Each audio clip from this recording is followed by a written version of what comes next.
Good afternoon Australia and good morning India. आप सभी को सादर नमस्कार। दिव्यांगजन सशक्तिकरण विभाग तथा यूनिवर्सिटी ऑफ मेलबर्न की ओर से मैं इस अंतर्राष्ट्रीय सम्मेलन में आप सभी का हार्दिक स्वागत एवं अभिनंदन करता हूं। मैं विशेष रूप से हमारे माननीय मंत्री जी डॉक्टर थावरचंद गहलोत जी का आभार व्यक्त करता हूं, जिन्होंने अपने अत्यधिक व्यस्त कार्यक्रम के बावजूद इस कार्यक्रम में सम्मिलित होने का निर्णय लिया। I am also thankful to all the panelists from Australia who have become a part and parcel of this program. I warmly welcome you all. I welcome all the esteemed panelists and other prominent persons, as well as all the others who are participating and viewing this important program. Let me give you a brief of this program. The program starts at 10, and during the first 30 minutes, we will have the introductory session in which our Honorable Minister, Dr. Thawarchand Gehlot ji, will be addressing us.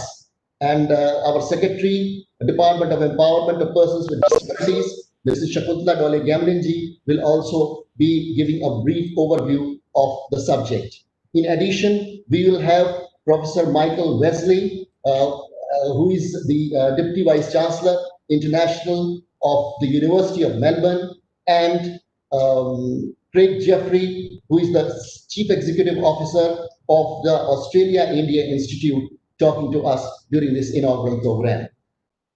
After this half-an-hour inaugural program, we will have 5 technical sessions. 5 तकनीकी sessions होंगे on different subjects, ranging from stress management, multicultural mental health, psychosocial rehabilitation, then rehabilitation of mental health persons in the 21st century, suicide prevention, and so on and so forth. There will be esteemed speakers who will be speaking on these topics, ranging from Professor Greg Armstrong from Australia, Karen Mathai also from Australia, and then we have from the Indian side, Mr. V.K. Duggal, ex-Governor Manipur and Mizoram, and ex-Home Secretary Government of India, speaking to us. Mrs. Anita Karwal, who is the Secretary, Department of School Education and Literacy, will be speaking on the new education policy. The Additional Secretary, Department of Administrative Reforms and Public Grievances, Mr. V. Srinivas, will also be addressing us on mental health issues working from home. We'll have prominent doctors, Professor Rajesh Sagar from All India Institute of Medical Sciences, Department of Psychiatry, Dr. Pratima Murthy from NIMHANS, Bangalore, and Dr. Nimesh Desai, Director, IBHAS, also speaking to us on mental health issues. So it's going to be a very interesting and absorbing discussion involving senior officers, senior doctors, and international specialists in the field of mental health. So without much ado, now I will invite Professor Michael Wesley to give his welcome address. Professor Wesley has extensive experience in international strategy and relations and has worked in higher education in the government as well as the private sector in Australia. Professor Michael Wesley, the floor is yours. Thank you so much. And what a delight it is to be joining such an august grouping that underlines the strength of the relationships between the University of Melbourne and so many institutions in India. Let me begin by paying my respects to the traditional owners of the lands on which we live and work. We respect and honour Aboriginal and Torres Strait Islander elders, past, present and future. We acknowledge the stories, traditions and living cultures of Aboriginal and Torres Strait Islander peoples on this land and commit to building a brighter future together. Ladies and gentlemen, what a wonderful time to be doing such important work as discussing mental health on the cusp of Mental Health Week. This is an opportunity to underscore the importance of the relationship between the University of Melbourne with the Department of Empowerment of People with Disability under the Ministry of Social Justice and Empowerment of the Government of India. Our relationship has been building for many years now and is based on mutual trust resulting from friendships with the Minister, the Honourable Secretary and various officials in DEPWD. This represents the University of Melbourne's highest level of government engagement in India. In 2019, coinciding with the university's India strategy launch, the Honourable Minister of Social Justice and Empowerment met with our Chancellor in February 2019. And then our Vice-Chancellor, our Deputy Vice-Chancellor International, the Director of the Australia-India Institute, the Dean of our Faculty of Medicine, Dentistry and Health Sciences, and Associate Professor Nathan Grills met with the Honourable Minister in August of 2019. We have hosted at the University of Melbourne the Honourable Secretary, 3 Joint Secretaries and the head of the Rehabilitation Council of India on their visit to Melbourne on 3 separate visits in 2018, 2019 and 2020. Building on these links, we worked closely with the High Commission and our Indian counterparts to develop a bilateral India-Australia MOU on disability. This was signed during the President of India's visit to Australia in 2018. We have made significant progress on all of the areas outlined in the MOU. It wasn't just a piece of paper. 5 specific areas of cooperation identified in the MOU have been taken forward. And I'm delighted to say that 2 of these areas relate to mental health, the subject of our discussions today. Firstly, the DEPWD has invited the University of Melbourne to be an academic partner for their new National Institute on Mental Health Rehabilitation and Research. This new National Institute is an initiative of the Minister and the Secretary. It has been inaugurated and we are hoping to develop a formal agreement soon. Secondly, NAY-DISHA, which is a mental health program to build resilience in youth. This has been researched in conjunction with a number of researchers from Melbourne University. Associate Professor Michelle Commode, Associate Professor Nathan Grills, Dr. Greg Armstrong, and Dr. Karen Mathias. Numerous publications have resulted and have shown the impact of the program in the context of India. We are now trialling NAY-DISHA through the DEPWD via the National Institute for the Empowerment of Persons with Intellectual Disabilities in Chennai and through the leadership of Hinagashu Das. The next stage is a pilot research program on trialling NAY-DISHA mental health resilience in schools. It is currently underway. This is a collaboration between the Chancellery at the University of Melbourne, the Nossal Institute at the University of Melbourne, and Oxford University, with advisory support from the DPWD. Woodstock School, where once my father taught, is involved in the pilot site in Uttarakhand in the Dehradun area.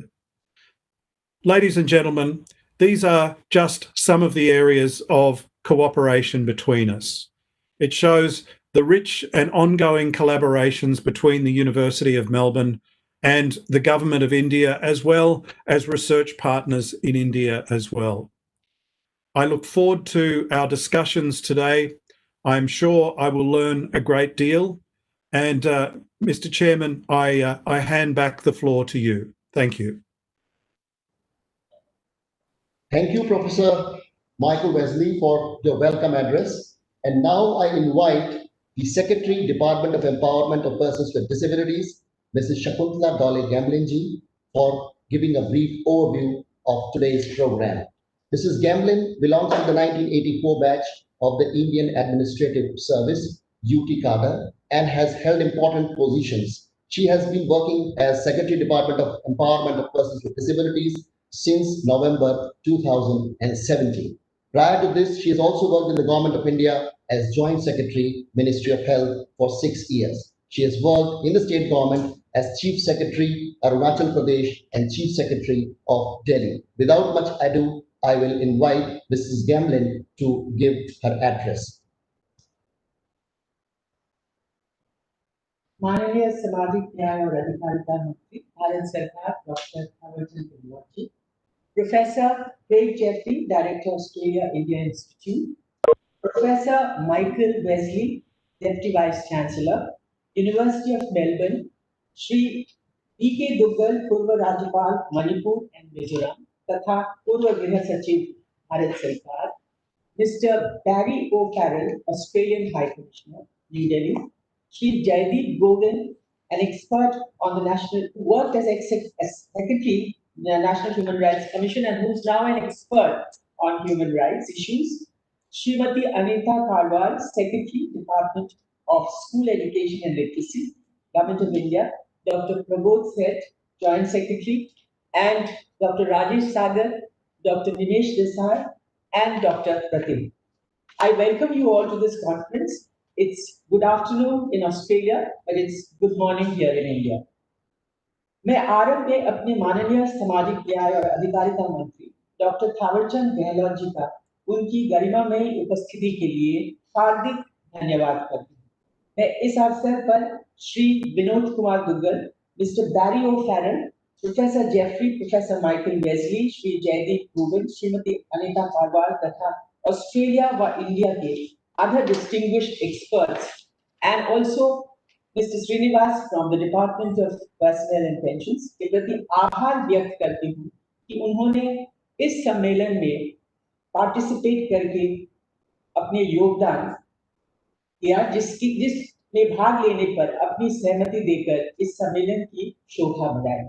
We are very thankful to our Honorable Minister for having helped us set up the National Institute of Mental Rehabilitation Research in Bhopal, which is going to be one of its kind and dedicated towards building human resource trained professional capacity in rehabilitation science, and also looking at building protocols on how to replicate and apply community sensitization towards rehabilitation of mentally ill persons. We're trying to look at bringing complementarities between the medical model and the social and rehabilitation model. And we are very thankful also to the Honorable Minister for launching Kiran, the mental health helpline, and all the psychiatrists and psychologists and the rehabilitation professionals who have come together to make the launch of the Kiran mental health helpline a success. The early results show that a lot of youth and women and even teenagers are accessing this helpline. And the mild and moderate symptoms of anxiety and obsessive compulsive disorder or a little stress kind of which is showing up in people who were under lockdown or people who have had to attend schools and colleges from home. We are sharing this experience today because of the fact that the WHO report also suggests that there is going to be an increasing disease burden in respect of mental health, and mental health would have to be understood in its entirety, both from the rehabilitation side and from the psychiatric and the medical side. World over, since the World War II, perhaps even before the World War II, starting from the World War I, we have had governments and policies dedicated to disease, squalor, and poverty eradication. And often we find a lot of investments have been made on communicable and infectious diseases, be that as it may tuberculosis, polio. And even today we are fighting COVID-19, which is an infectious disease. And we've shifted to non-communicable diseases like diabetes, hypertension, cardiovascular. And the investment and policies have been few and far between for mental health. But we all realize that mental health is the key to good health and good physiological health. So sharing of experiences and understanding the trajectory or the projections that have been made, what it would cost to the GDP. I understand that in 2020, we would have a lot of people suffering from different kinds of mental illnesses, and the burden of cost would be something like $16 trillion to the world GDP. And almost 10% of the people of different age groups will have some kind of mental illness. Mental illness, as we understand in India, we have what the Mental Health Care Act, which looks at the medical side, the legal capacity, and it has also been aligned with the rights of persons with disability, which came close on the heels of the United Nations Conventions on the Rights of Persons with Disabilities. And therefore, we have to look at his right to access of affordable healthcare, his legal capacity, and help him lead a dignified and an independent life. In all these respects, we have found that we are moving towards a community sensitization protocol, building community family resilience, but we also need to involve all the stakeholders, be that as it may the student community, the teachers, the experts, the professionals, the employers, the different organizations, who would be at some given point in time themselves or their employees or their patients who would be undergoing one or the other kind of a mental stress. So we would like to have a very engaging discussion today. And we would also like to see that Dr. Greg Armstrong, who will be bringing with him a storehouse of knowledge on prevention of suicide, and he has mentioned a lot about copycat suicide, the role of media as to how media should be reporting suicide, not glamorizing a suicide of celebrities, and to sort of see that prevention and mitigating the copycat suicide to the extent possible, and especially relevant during the pandemic time. We also would like to invite the experts like psychiatrist Dr. Nimesh Desai, Dr. Rajesh Sagar, and some of the experts from the Neemhans Institute in Bangalore. Since we need to bring in a lot of congruity and complementarities between the mental health, which is the domain of the Ministry of Health, and the rehabilitation and the rights-based approach, which is the domain of the Department for Empowerment of Disabilities. I see that while the medical protocols and the rehab protocols would have to be understood in their distinct identities, but the congruity, the complementarities, and to work in concert is what will help us cut back on the cost and reaching and help access healthcare and rehabilitation care to all those who need it.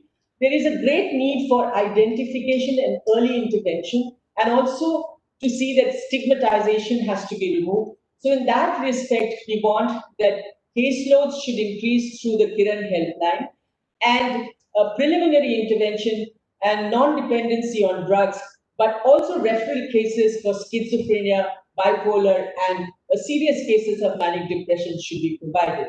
So seamlessly, if all actors in the mental health cure protocol work together, and convincingly so, I believe that it is the community and the family and the reinvigoration of family values and community, which are so strong in the cultural ethos of our country, that will help us uh, mitigate and reduce the cost burden, and to a great extent, the productivity loss and the manpower loss, which would impact the economy in a great way, can be prevented, mitigated, and we can take advanced action to bring in a huge sort of, community support, family support, teacher support, peer group support through this discussion today. We need to firm up these protocols in our institutions, in our policies, and in our programs.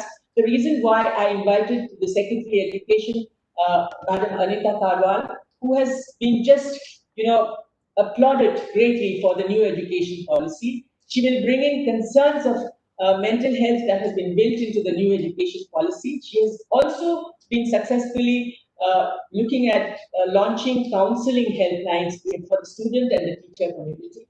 We would like to see that while we are working together, all these concerns, which are cost effective, community sensitization and resilience are built in the early days of policy thinking and implementation. So with these words, I would like to welcome all of you once again to this very beautiful conference, a video conference, which has been made possible by all of us.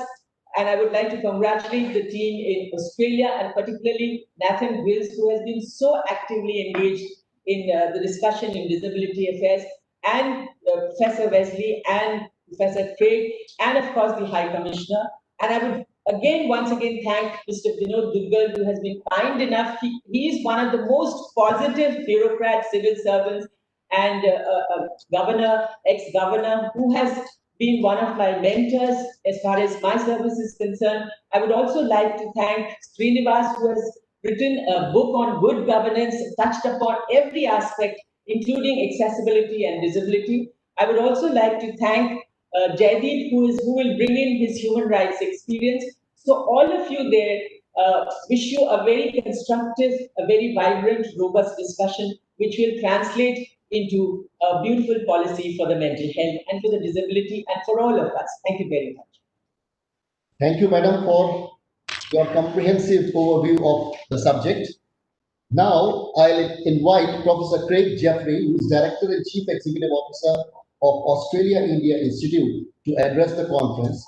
Professor Craig writes on Indian democracy, educational transformation, and globalization, and has authored 6 books. Professor Craig Jeffrey.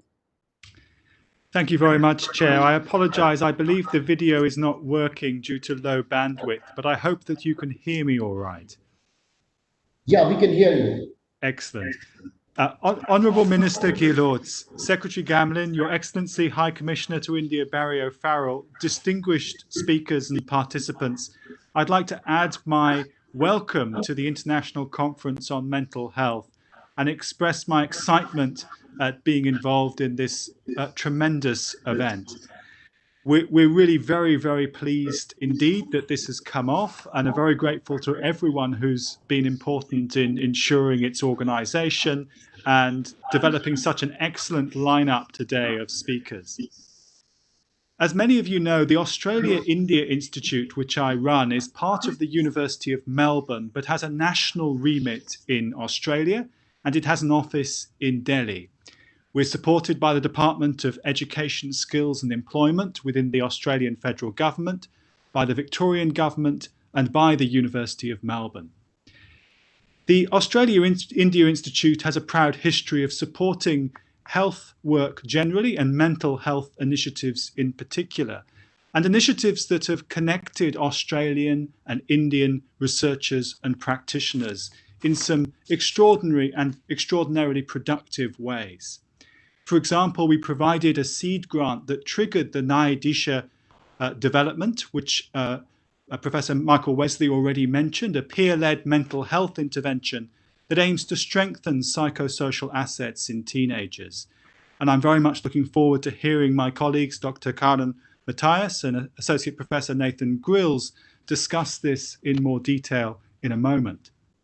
The Australia-India Institute has also hosted several events on mental health and India, including Professor Rajesh Sagar speaking at one of our events recently at the Australia-India Institute. We're not resting on our laurels, however, and I wanted to very briefly mention 3 initiatives which I find very exciting and which connect to today's discussions. The first is that we're working with the Australian government and with the Indian High Commissioner to Australia to organise a programme of work on the national education policy, including reflection on its relationship to mental health initiatives. Secondly, the Australia-India Institute is currently developing an Australia Research Collaboration Hub in India, with health as one of its key focus areas. This hub will be a virtual facility in the first instance and serve to promote collaboration between Indian and Australian researchers, whereby we learn from each other and we pool efforts and experience.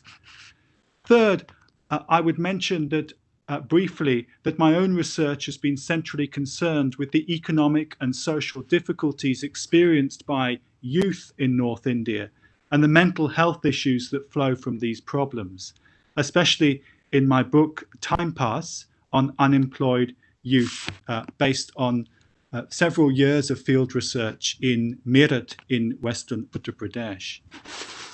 So for all these reasons, I very much look forward to listening to and learning from today's discussion. It's a rare and wonderful honor to be virtually sitting with all of you and also to meet you again, Honorable Minister Gehlot. आपसे दोबारा मिलने बहुत खुश है, मैं कहना चाहता हूँ.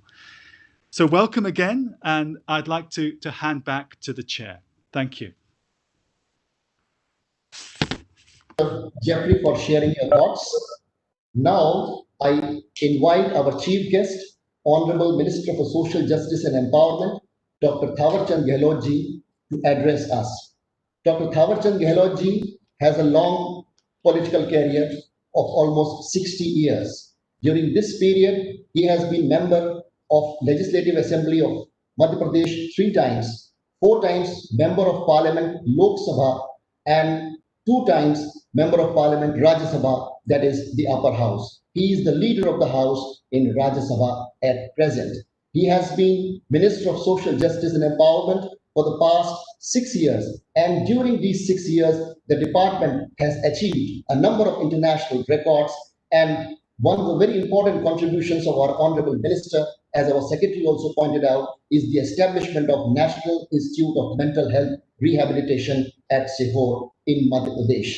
With these words, I request our Honorable Minister to address us. मैं माननीय मंत्री जी से आग्रह करूंगा कि वो हमें संबोधित करें. Our Honorable Minister will be speaking in English, and after every paragraph, Hindi, and after every paragraph, it will be translated into English. आज की कॉन्फ्रेंस में उपस्थित प्रोफेसर क्रेग जेफरी, निदेशक ऑस्ट्रेलिया भारत संस्थान, professor Michael Wesley, vice chancellor अंतर्राष्ट्रीय university of Melbourne,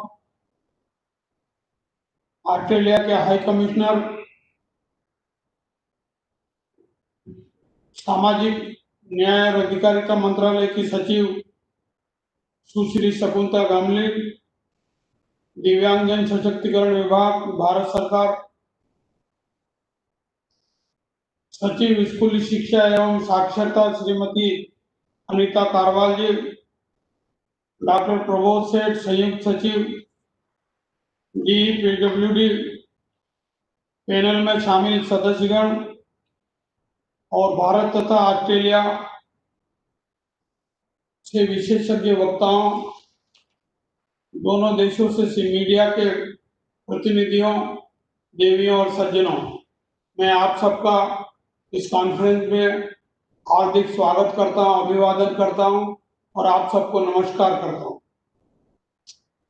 Professor Craig Jeffrey, Director, Australia India Institute, Professor Michael Wesley, Deputy Vice Chancellor, International University of Melbourne, Australian High Commissioner to India, Mrs. Shakuntala Dale Gamlin, Secretary, Department of Empowerment of Persons with Disabilities, Secretary, Department of School, Education and Literacy, Srimati Anita Karwalji,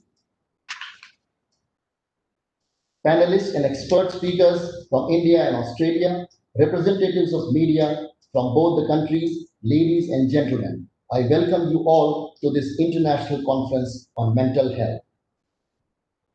सर्वप्रथम मैं दिव्यांगजन सशक्तिकरण विभाग भारत सरकार और university of Melbourne एवं उनके संबद्ध संस्थानों को इस वर्चुअल कॉन्फ्रेंस के आयोजन हेतु संयुक्त पहल करने के लिए बधाई देता हूं. First of all, I would like to congratulate Department of Empowerment of Persons with Disabilities, Government of India, and the University of Melbourne and its associated institutes for putting up a joint initiative to hold this virtual conference. 21वीं सदी में मानसिक रोग एक प्रमुख स्वास्थ्य और पुनर्वास चुनौती बन रहा है. विश्व स्वास्थ्य संगठन की रिपोर्ट के अनुसार प्रत्येक 4 व्यक्तियों में से एक व्यक्ति अपने जीवन में किसी न किसी समय पर मानसिक रोग से प्रभावित होगा. Global burden of disease report में यह आकलन किया गया है कि 2016 में विश्व में 1 अरब से भी अधिक लोगों को मानसिक विकार था। मानसिक रोग आयु, जेंडर, भौगोलिक स्थिति, सामाजिक कलंक, धर्म, पृष्ठभूमि अथवा सांस्कृतिक पहचान के अन्य पहलुओं की परवाह किए बिना किसी भी समय हो सकता है। मानसिक रोग ग्रस्त व्यक्तियों के उपचार और पुनर्वास में मुख्य बाधा इस बीमारी के साथ जुड़ा हुआ सामाजिक संकलंक है, जिसके कारण मरीज सामाजिक भेदभाव के डर से अपनी समस्याओं को नहीं बता रहे हैं। Mental illness is becoming one of the major health and rehabilitation challenges in the 21st century. According to WHO reports, 1 out of every 4 persons will be affected by mental illness at some point in their lives. The Global Burden of Disease report estimated that in 2016, more than 1 billion people in the world were having mental disorders. Mental illness can affect anyone, regardless of age, gender, geography, social stigma, religious background, or other aspects of cultural identity. A major hurdle in treating and rehabilitating persons with mental illness is the social stigma associated with it, because of which patients are not disclosing their problems, fearing social discrimination.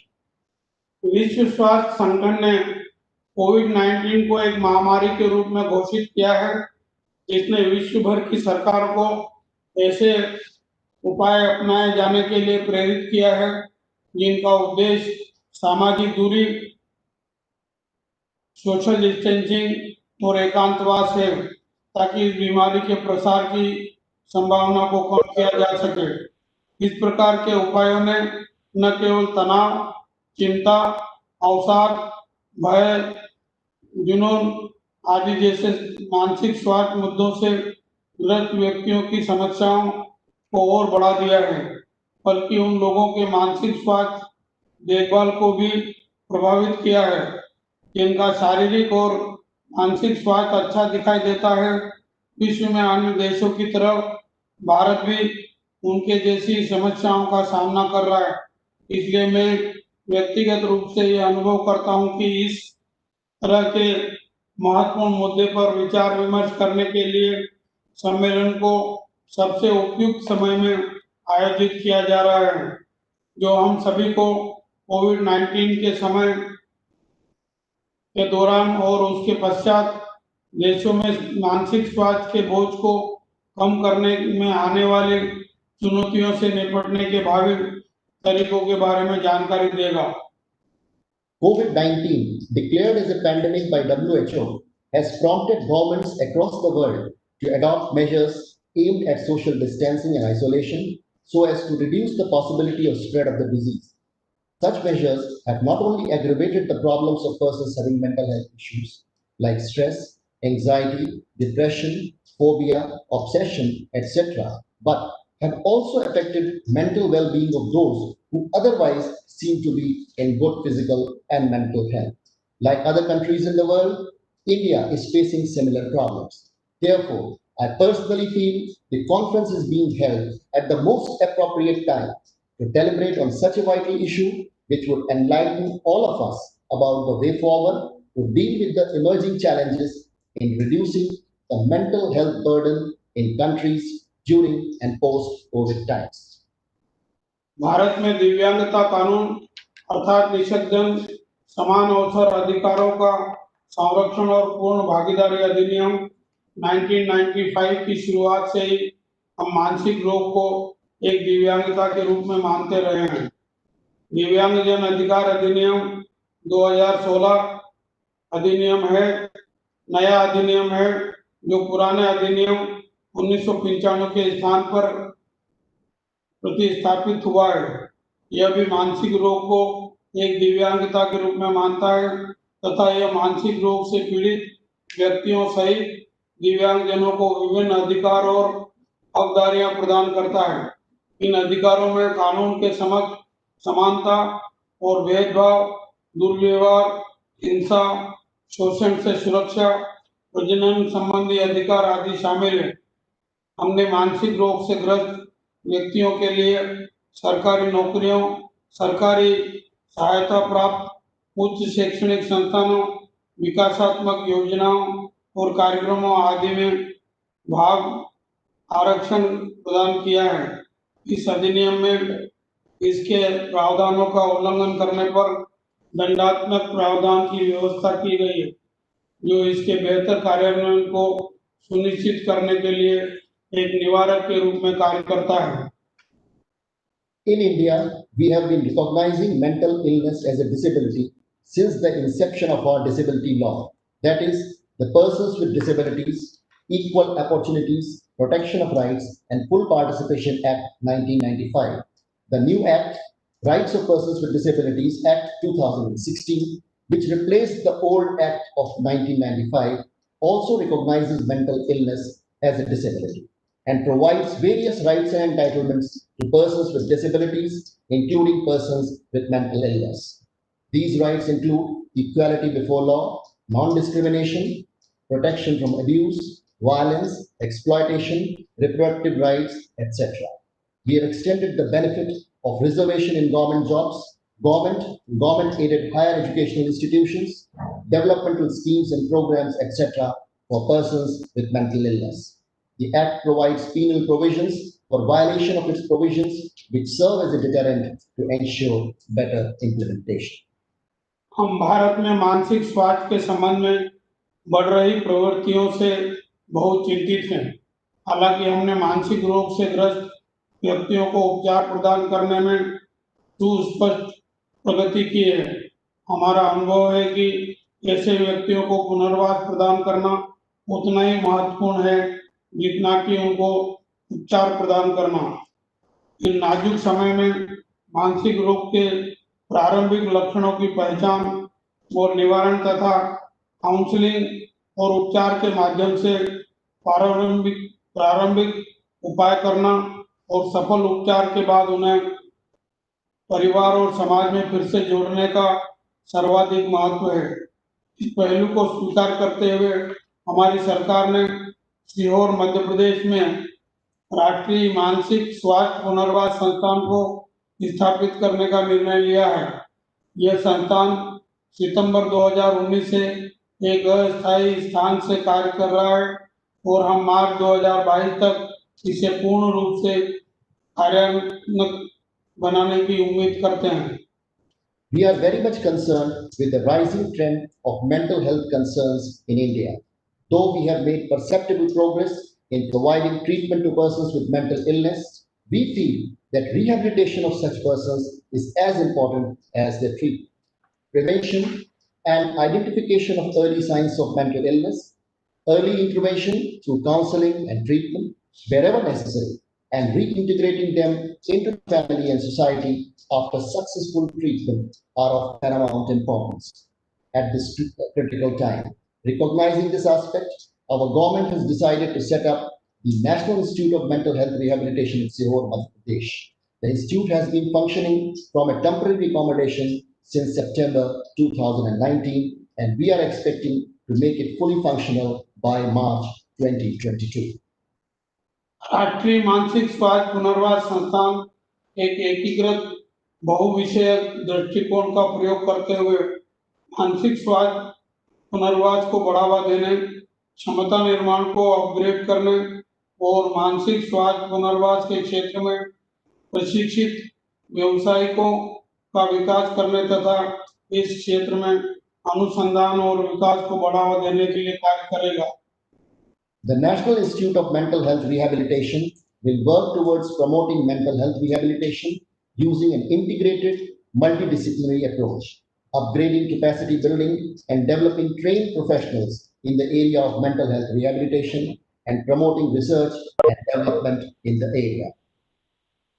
कोविड-19 के दौरान मानसिक स्वास्थ्य से संबंधित समस्याओं का समाधान करने की आवश्यकता को ध्यान में रखते हुए हमने हाल ही में 7 सितंबर 2020 से एक समर्पित 24x7 टोल फ्री मानसिक स्वास्थ्य पुनर्वास हेल्पलाइन सेवा किरण का शुभारंभ किया है। यह हेल्पलाइन शीघ्र स्क्रीनिंग, प्राथमिक सहायता, मनोवैज्ञानिक सहायता, आपदा और मनोवैज्ञानिक संबंधी संकट प्रबंधन, मानसिक स्वास्थ्य और सकारात्मक व्यवहार को बढ़ाने के उद्देश्य से मानसिक स्वास्थ्य पुनर्वास सेवाएं प्रदान करती है। देश में अधिक से अधिक जनसंख्या को शामिल करने के मद्देनजर ये हेल्पलाइन सेवाएं 13 भाषाओं में उपलब्ध कराई जा रही है। ये सेवाएं देश भर में उन व्यक्तियों, परिवारों, गैर सरकारी संगठनों, अभिभावक संघों और व्यावसायिक संघों को प्रदान की जा रही है जिन्हें सहायता की आवश्यकता है। हम 660 विशेषज्ञ क्लिनिकल मनोवैज्ञानिकों और 668 वरिष्ठ मनोचिकित्सकों को जो अपनी सेवाएं स्वेच्छा से प्रदान कर रहे हैं के माध्यम से इस सेवा की व्यवस्था कर रहे हैं। हमारे 2 राष्ट्रीय संस्थानों अर्थात राष्ट्रीय मानसिक पुनर्वास संस्थान सीहोर और राष्ट्रीय बहुदिव्यांग जन सशक्तिकरण संस्थान चेन्नई द्वारा इन हेल्पलाइन सेवाओं का समन्वय किया जा रहा है। हेल्पलाइन को मानसिक स्वास्थ्य पुनर्वास सेवाएं प्रदान करने में एकरूपता सुनिश्चित करने के लिए हमने विशेषज्ञों के लिए एक संसाधन पुस्तिका तैयार की है। हम इन हेल्पलाइन सेवाओं पर प्राप्त फीडबैक का विश्लेषण और इनकी कमियों के समाधान के लिए तथ्यात्मक उपायों का पता लगाने जा रहे हैं। Keeping in view the need to address mental health concerns during COVID-19, we have recently launched a dedicated 24/7 toll-free mental health rehabilitation helpline service, KIRAN, from 7 September 2020. The helpline offers mental health rehabilitation services with the objective of early screening, first aid, psychological support, distress and psychological crisis management, mental well-being, and promoting positive behaviors. With a view to cover majority of the population in the country, the helpline service is being offered in 13 languages. The services are being rendered to individuals, families, NGOs, parent associations, professional associations who are in need of support across the country. We are managing this service through 660 expert clinical psychologists and 668 senior psychiatrists who have volunteered to offer their services. The helpline services are being coordinated by our 2 national institutes, that is, National Institute of Mental Health Rehabilitation at Sihor and National Institute for Empowerment of Persons with Multiple Disabilities at Chennai. We have developed a resource book for experts to ensure uniformity in providing the mental health rehabilitation services to the helpline. We are going to analyze the feedback received on the helpline services and to come out with pragmatic solutions to address the gaps. हमने दिव्यांगता sector में 2 देशों के बीच सहयोग के लिए नवंबर 2018 में Australia सरकार के साथ समझौता ज्ञापन हस्ताक्षरित किया है। जब भारत के माननीय राष्ट्रपति ऑस्ट्रेलिया दौरे पर गए थे, यह अंतर्राष्ट्रीय सम्मेलन उसी समझौता ज्ञापन के अंतर्गत एक कार्यक्रम है। इस समझौता ज्ञापन में ऑस्ट्रेलिया की ओर से यूनिवर्सिटी ऑफ मेलबोर्न एक प्रमुख कार्यान्वयन एजेंसी है।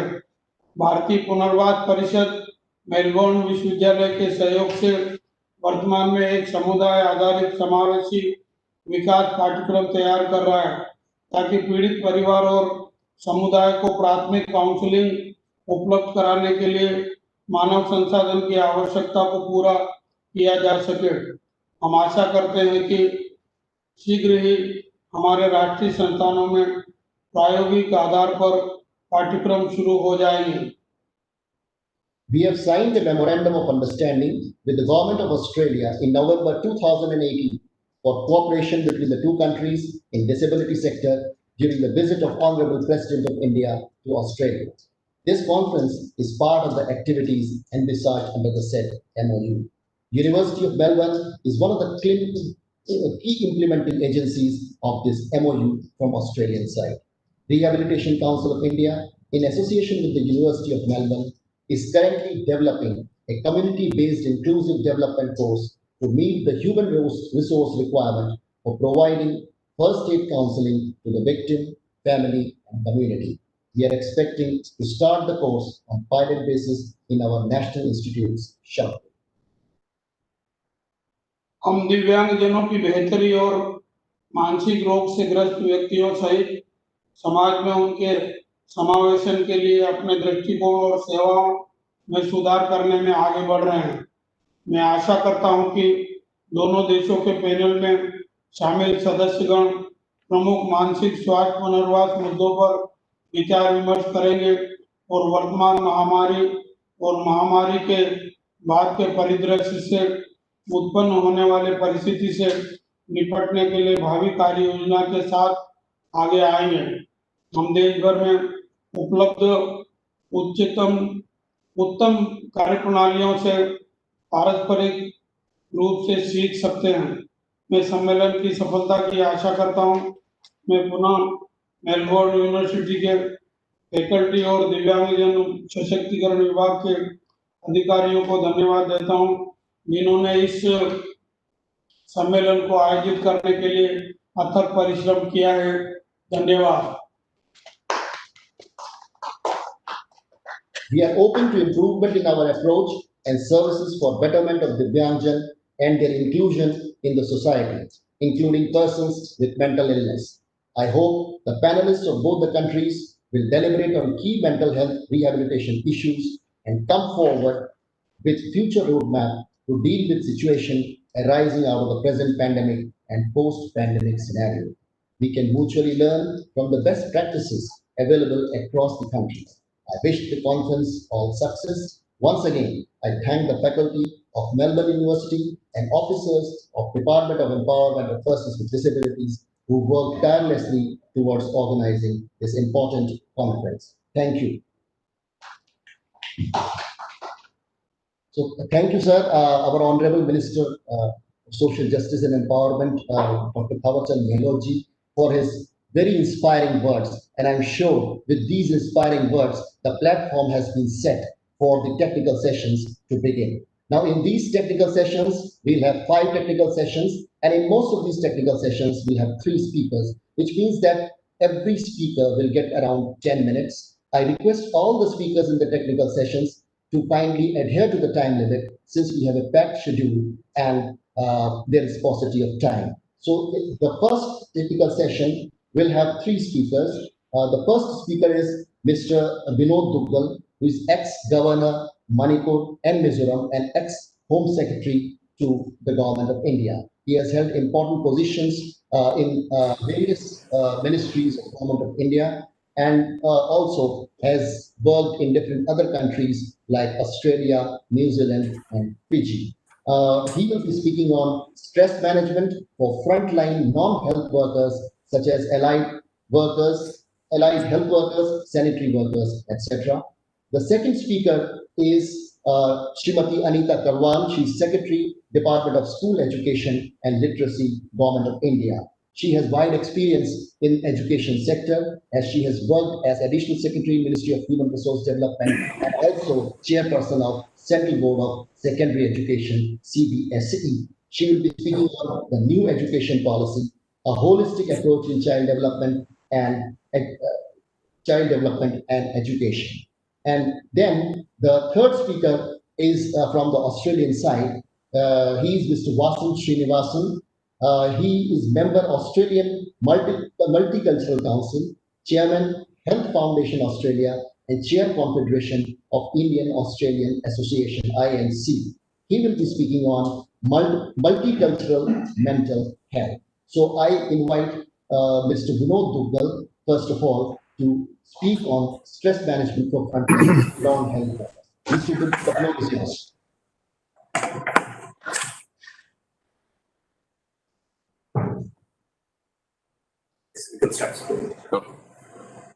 Thank you, Mr. Chairman. आदरणीय मंत्री doctor Thawarchand Gehlot ji, professor Michael Rusling, deputy vice chancellor, international university of Melbourne, professor Craig Jeffrey, director Australia India institute, honourable Barry O'Farrell, Australian High Commissioner, Ms. Kuntla Gamlin, Secretary, DPWT. and of course, other distinguished speakers and participants in this important and very timely international conference. I hope you can hear me okay. It is my privilege and honor to be speaking to you all on the extremely relevant subject of stress management for frontline non-health workers, such as allied health workers, sanitary workers, policemen, etc., during these pandemic times. The opening remarks by Honorable Minister, Professor Wesley, Professor Jeffrey, and my distinguished colleague, Shkuntla, have really set the ball rolling well for this important conference. Thank you, Shkuntla, for allocating 4 to 5 minutes extra time to me now since Anita is not joining this session to share my thoughts. We'll request the Secretary, Shkuntla ji, to please have the Hindi translation done of my address for circulation of the same in both Hindi and English. Let me quickly introduce myself. I have had a long innings, close to 5 decades, with the Government of India, which included a couple of international assignments. I may add that in most of my administrative positions in India, healthcare invariably was one of the areas that fell in my domain, and I was directly responsible for overseeing management of hospitals and healthcare systems. Most significantly, as Municipal Commissioner Delhi for about 4 years in second half of 90s, not only a large number of hospitals were under my charge, but during this time, Delhi and some other areas had severe attack of dengue virus that came from abroad, affecting thousands of people, and we really had to work with all our might and dedication to bring it under control. Incidentally, Dr. Harshvardhan, currently Health Minister of India, was then the Minister of Health in Delhi government. And for all practical purposes, I was his number 2 in managing this epidemic successfully. Post my governorship of 2 states, I was member advisory group, Health and Humanitarian Emergencies, World Health Organization. And primarily, the task where this group got fully involved was in suggesting measures for managing Ebola epidemic that had hit African countries and which WHO was able to support successfully. Even presently, since 2016, for more than 4 years, I am the chairman of a part of Max Healthcare, one of the largest and most in-demand private healthcare systems in the country, in India. Coming back to the subject, my view is that for a majority of people, the mental health effects of this crisis may be minor and transient, but a significant minority may develop serious health problems, and health workers and allied health workers directly involved in COVID-19 care and management will constitute a major percentage of this significant minority. Workers with coexisting mental health issues, workers living alone, and workers who have lost their loved ones in this pandemic will be more at risk to develop various mental health problems. From the list of speakers, I noticed that there are a good number of technical and medical experts who would be addressing this conference later in the day. So my views will be primarily focused on human and practical aspects of the problem and its possible remedies. Needless to add that this pandemic has been hugely stressful for most of the people, especially young people going out for work, and more particularly healthcare and allied healthcare workers directly involved in assisting the governments and private institutions for providing medical services to the affected persons.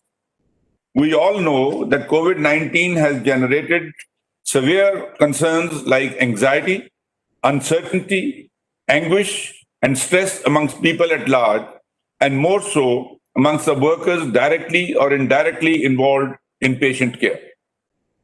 There are a lot of factors giving rise to this stress, that are unique to this pandemic, which can contribute to development of mental health disorders. I'll be naming a few. Fear of catching the infection and more so taking the infection home, fear of infecting your loved ones. Uncertainty about what will happen, uncertainty regarding treatment and its outcome. Stress on account of lockdown and isolation felt due to social distancing, people having not been able to meet their families for a long time, and those who are going out keeping social distancing when they come back home. You see, our society is not accustomed to such personal isolation, and social isolation is a known factor that causes mental health issues. Then financial stress and fear of losing one's job and anxiety about future job scenarios and finances. And finally, exposure to negative news regarding pandemic on social media and news channels almost all the time. Besides the above, there may be some more reasons. I am sure you all are aware of these stresses. So where do we go from here? Essentially, the challenges for mental health care can be divided in two parts. The first, lack of awareness. There's a huge lack of awareness in people at large regarding mental health disorders and their treatment. People usually don't consider mental health disorders as disorders and consequently don't seek help, and they continue to suffer in silence. In India and many parts of the world, being a mentally ill patient still carries a huge stigma. And this is perhaps, some speakers have mentioned that also, and this is perhaps the biggest barrier for recovery from mental health. And two, lack of resources and lack of mental health infrastructure. Also, the mental health scenario is made worse by lack of adequate mental health care resources in developing countries, leading to a major barrier in accessing proper intervention and help when needed. So what is needed to be done? And I'm sure the Ministry of Health and the EPWD must be looking at that. Awareness, propagation of healthy mental habits and coping skills, early intervention, salience into mental health in health services, the role of governments investing more in mental health care infrastructure, thereby making appropriate mental health accessible to all, community participation as a resource. And presently, we are all hoping that the vaccine for COVID will get introduced very soon, which will prevent people from falling prey to the pandemic. Once the vaccine care starts, the first priority indeed would obviously be given to the frontline healthcare workers, but the next on list have to be the frontline allied healthcare workers. One has to be aware that because of the stigma attached to mental disorder, less aware people don't prefer going to mental health professionals for an evaluation, and they keep on suffering or seek solace in drugs and alcohol, which actually make it worse.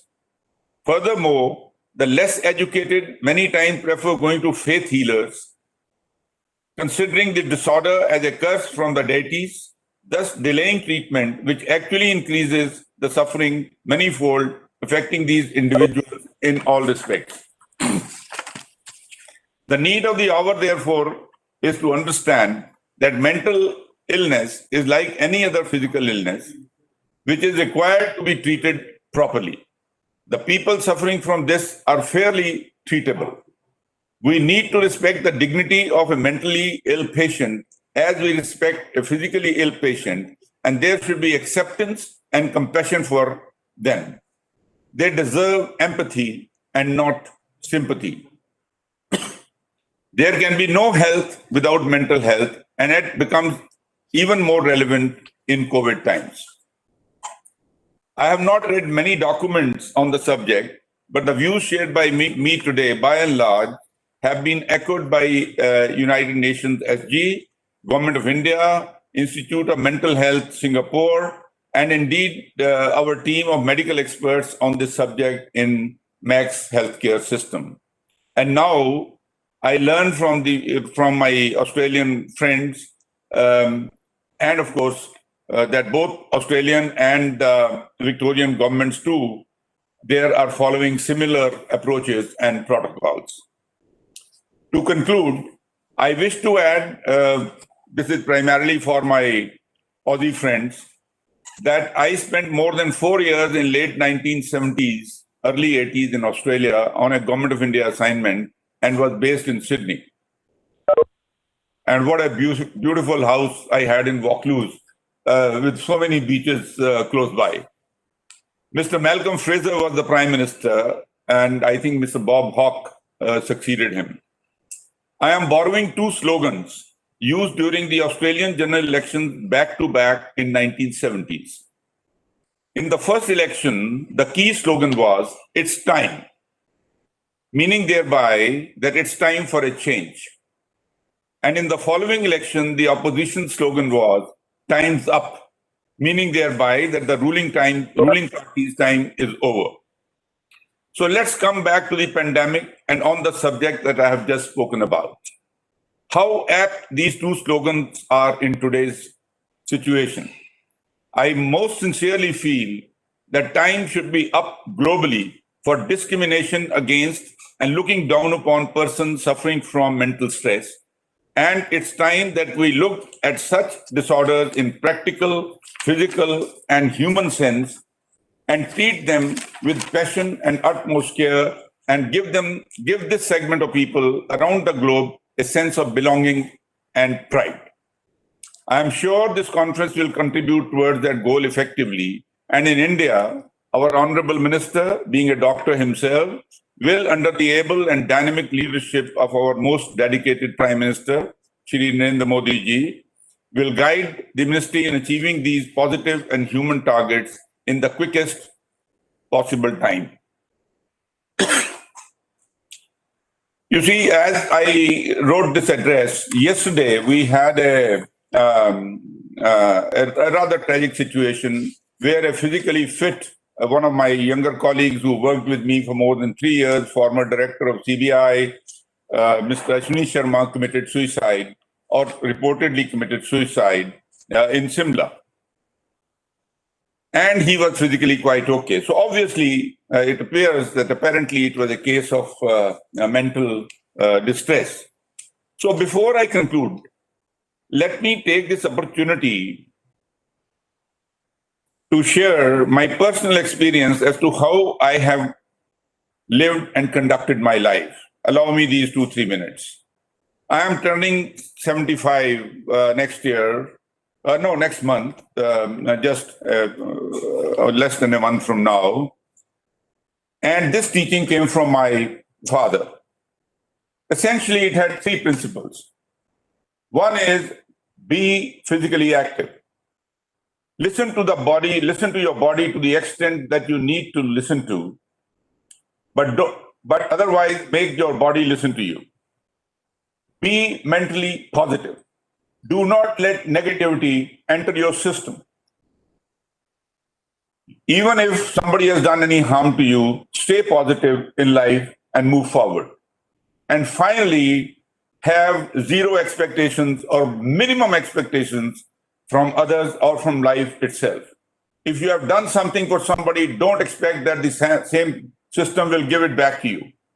Just forget and move on with a positive this thing, and you will live a happy and a contented life. I am not saying you sacrifice your ambitions to succeed, but within your ambitions to succeed, the attitude should be that this is what I'm going to be, a happy and a contented man. I hope that these principles, which have worked very successfully with a large number of people, will be part of the training schedule for the young people, for the people who are going to your institute in Sehore and others, so that they grow to be successful human beings, but at the same time are living a mentally absolutely stress-free life. So with these few words, these words, I conclude my address, and thank you all for your patient hearing. And now back to the chair.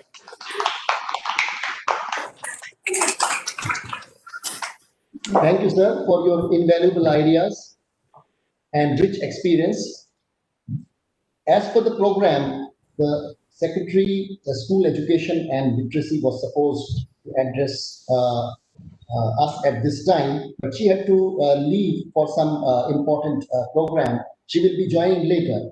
So I invite Mr. Vasan Srinivasan to speak on multicultural mental health. Thank you very much, Mr. Chairman, for the introduction. And namaste to all. Minister Dr. Tharwachand Gellar, fellow presenters, ladies and gentlemen.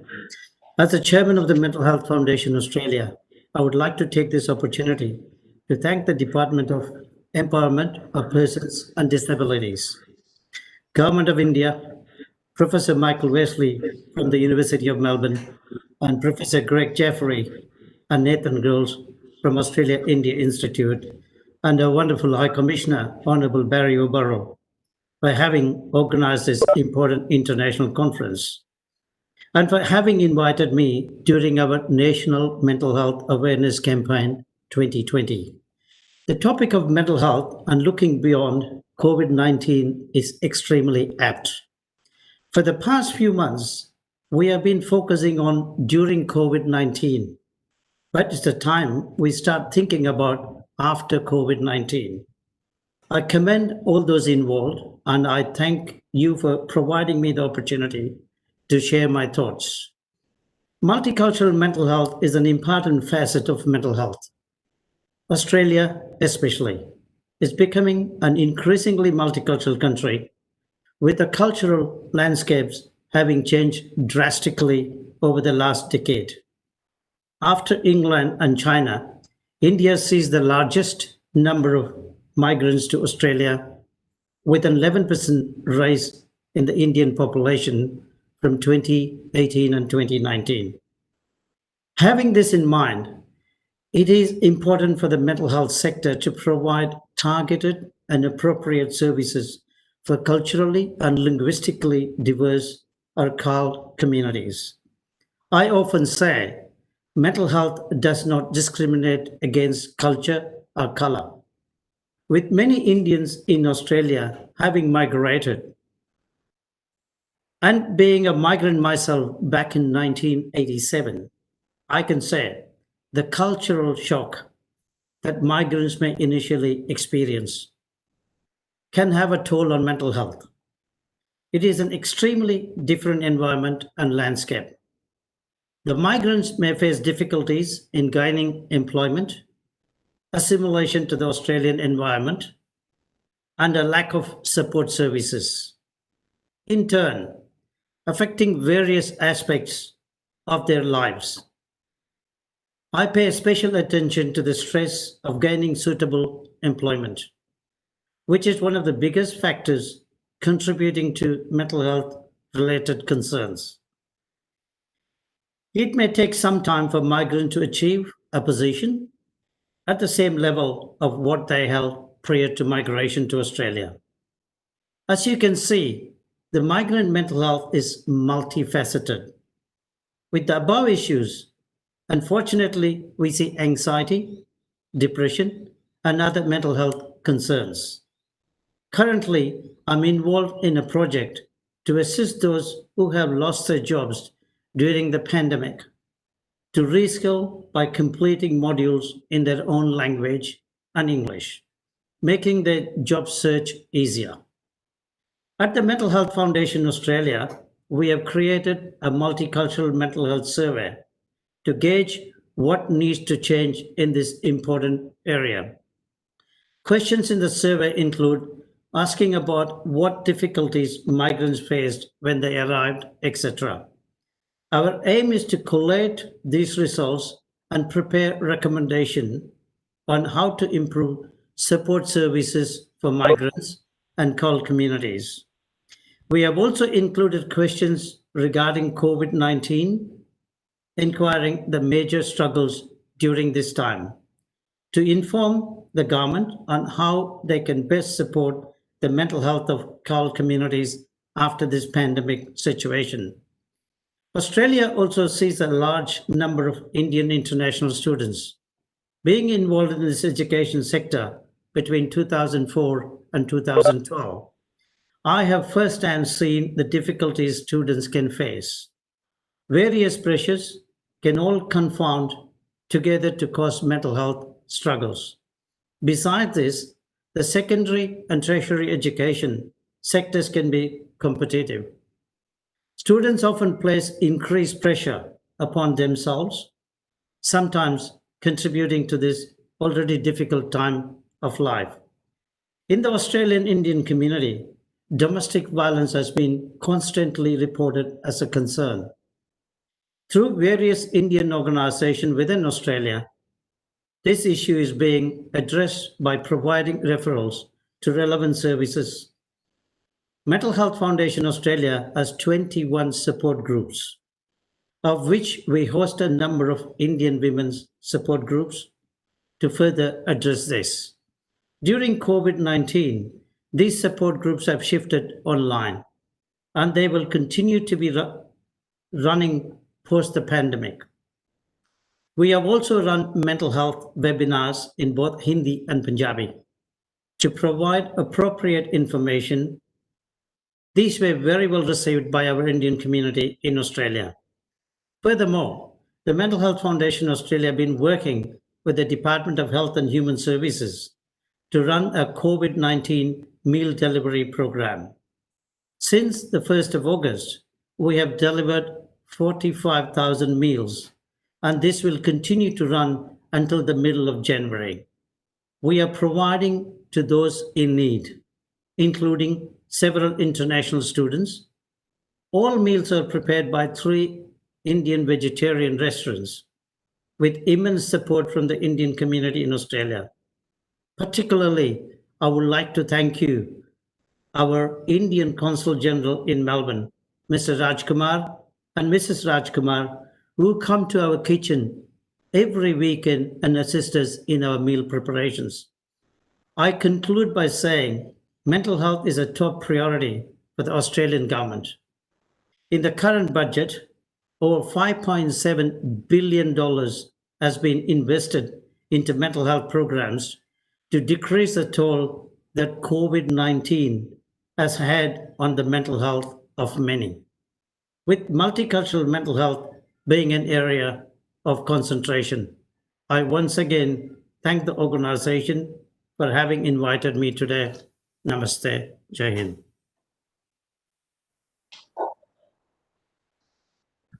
Thank you, Mr. Vasan Srinivasan, for your wonderful ideas.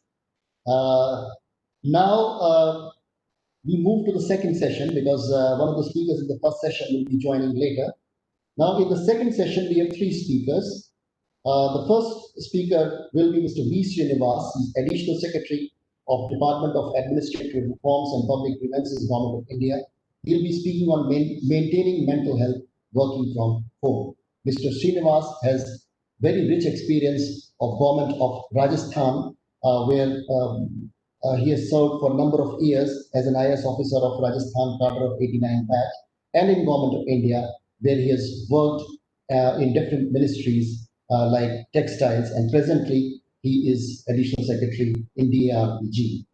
The second speaker is Dr. Greg Armstrong from the University of Melbourne. He will be speaking on suicide and associated media reporting in India. His specialization is suicide and has done a lot of work on this subject.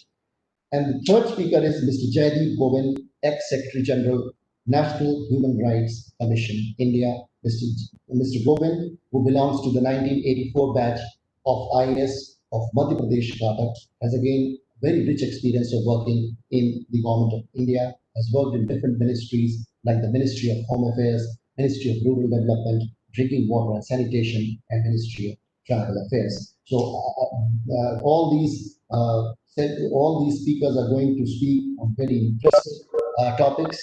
So let us start with Mr. V. Srinivas, who will be speaking on maintaining mental health working from home. Mr. Srinivas. Thank you very much.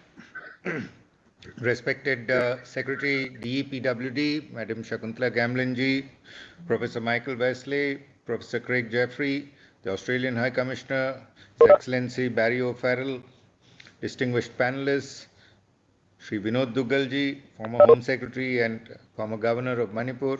It's indeed a great privilege for me to speak at the virtual mini international conference on mental health, looking beyond COVID-19, being organized by the Department of Empowerment of Persons with Disabilities and the University of Melbourne, Australia. I'm actually thankful to Srimati Shakuntala Gamblin for inviting me to this session to speak on maintaining mental health working from home.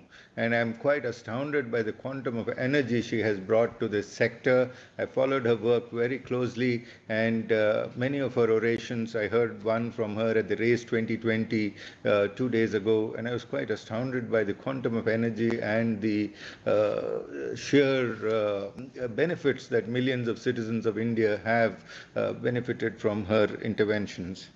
The first thought that occurred to me when I was invited to speak on this subject was that since the lockdown was announced, I had attended over 1,000 hours of online work. My son has attended about 500 hours of online school, and my daughter has attended over 350 hours of online university. The COVID pandemic has changed the paradigm of life. Virtual meetings, virtual classrooms, social distancing have become the new normal. It's been an unprecedented year for governance, education, healthcare, economy, jobs, and travel. It's also important to recognize the leadership roles that public administrators have played in the COVID-19 pandemic. The overwhelming motto has been commitment to the larger public good against all odds. Getting to live with the coronavirus has meant less contact governance. Officials having to work in masks and gloves, and adoption of work from home policies for nearly 66 to 75% of the workforce. Institutions have become very important in the regulatory governance model with emphasis on cooperative federalism. The contributions of several institutions like the Ministry of Home Affairs, Ministry of Health and Family Welfare, the DEPWD, the National Disaster Management Authority, the Niti Aayog, the Department of Administrative Reforms, ICMR, Railways, Posts, AIMS has become highly visible. There has also been an increased focus on several of the centrally sponsored programs. There's been a huge emphasis on digital decision making in the Central Secretariat. Virtual offices were possible in those departments where the e-office was implemented. Web room meetings, new protocols were put in place as the Central Secretariat shifted to a digital mode. The attached and autonomous and subordinate offices also adopted digital practices. Virtual private networks and home working policies have become more streamlined.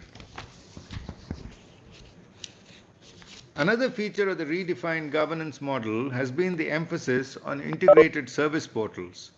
For example, our own department created a portal for COVID-19 public grievances through grievance redressal, which was provided to 1.5 lakh citizens. As digital infrastructure became the core utility of every citizen, the focus was on ensuring high-speed internet, providing unique digital identity, and access to common service centers. E-services had to be ensured on real-time basis as government tried to provide integrated services across departments. The digital empowerment of citizens was felt in online classrooms, literacy platforms, and in participative governance. We've had several successful e-governance projects in this period, the e-hospital project, the Pradhan Mantri Jan Dhan Yojana, where monies could be directly transferred to beneficiaries, the Arogya Setu app, the eNAM, and Swayam, which is an online portal for education, was seen. During this long period of work from home, senior officials constantly interacted with staff in virtual meetings. This enabled employees to overcome a sense of feeling isolated, lonely, or disconnected from the office environment. It also ensured that they stayed motivated and enabled prioritization of workloads.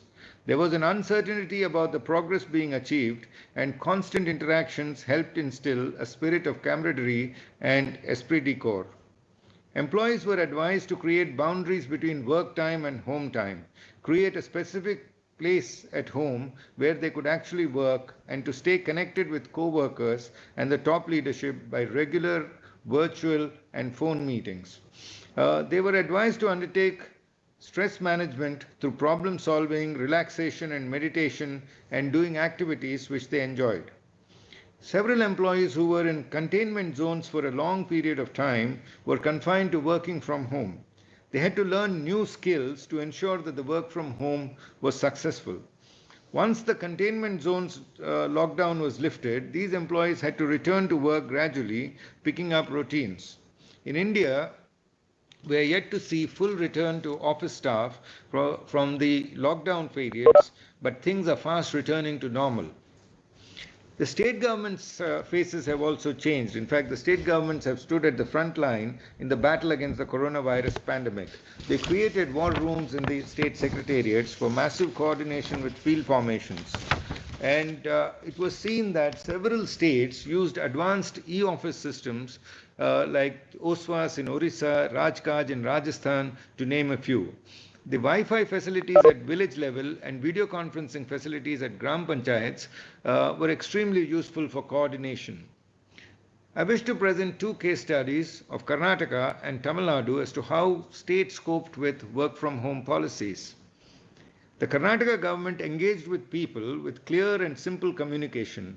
It was more of a do's and don'ts to reassure the public. They also leveraged technology effectively.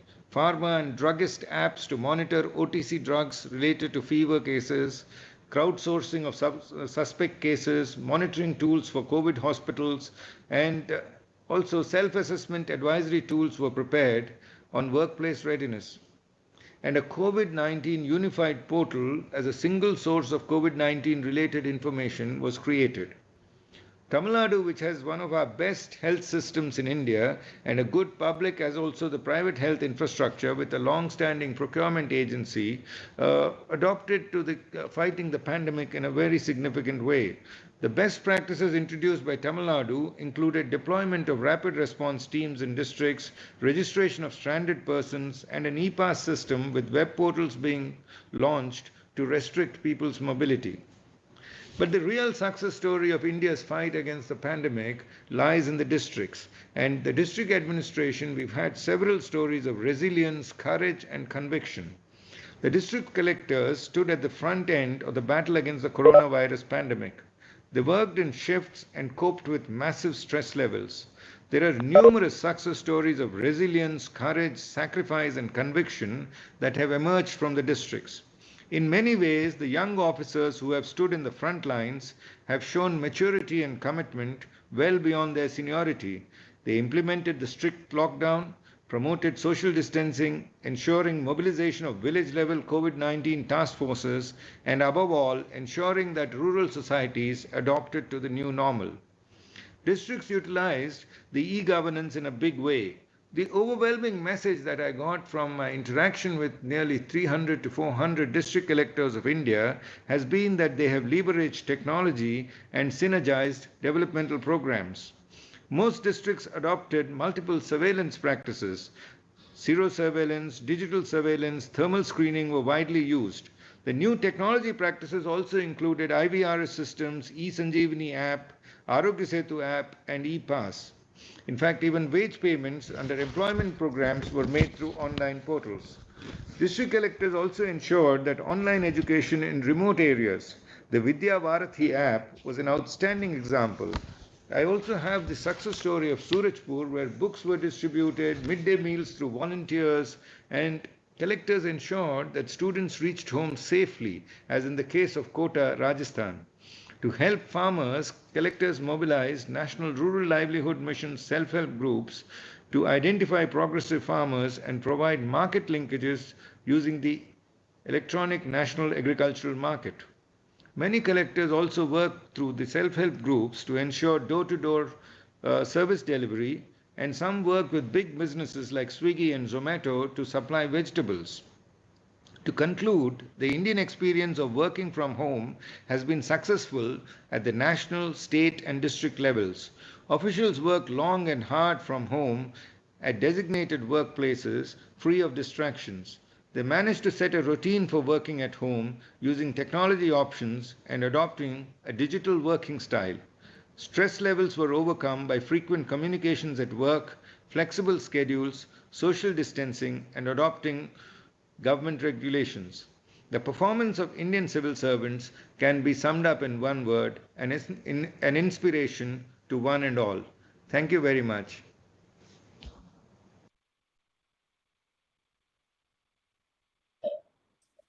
Thank you, Mr. Srinivas, for your very important ideas on working from home, which has become very important, particularly during COVID-19 pandemic. Now, I invite Dr. Greg Armstrong from the University of Melbourne to speak on suicide and associated media reporting in India. Dr. Greg Armstrong.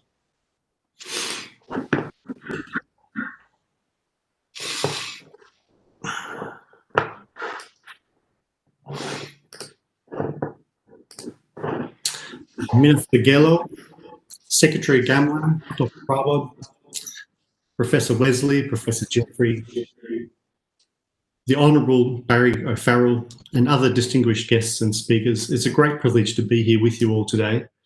Mental health is a true global challenge and something that we're all still learning an awful lot about. And it's really important to have these meetings to share our learnings and our ideas and to work together collaboratively in this area. I congratulate all those involved in pulling this conference together. It's incredibly exciting to be here and to be part of it. So it's my privilege to talk specifically related to the issue of preventing suicide in India by improving mass media reporting of suicide. Where does our interest in this topic begin? So responsible media reporting of suicide is one of the few population-level suicide prevention strategies. Frequently, when we're talking about suicide prevention, we're thinking about interventions at an individual level or a specific high-risk community.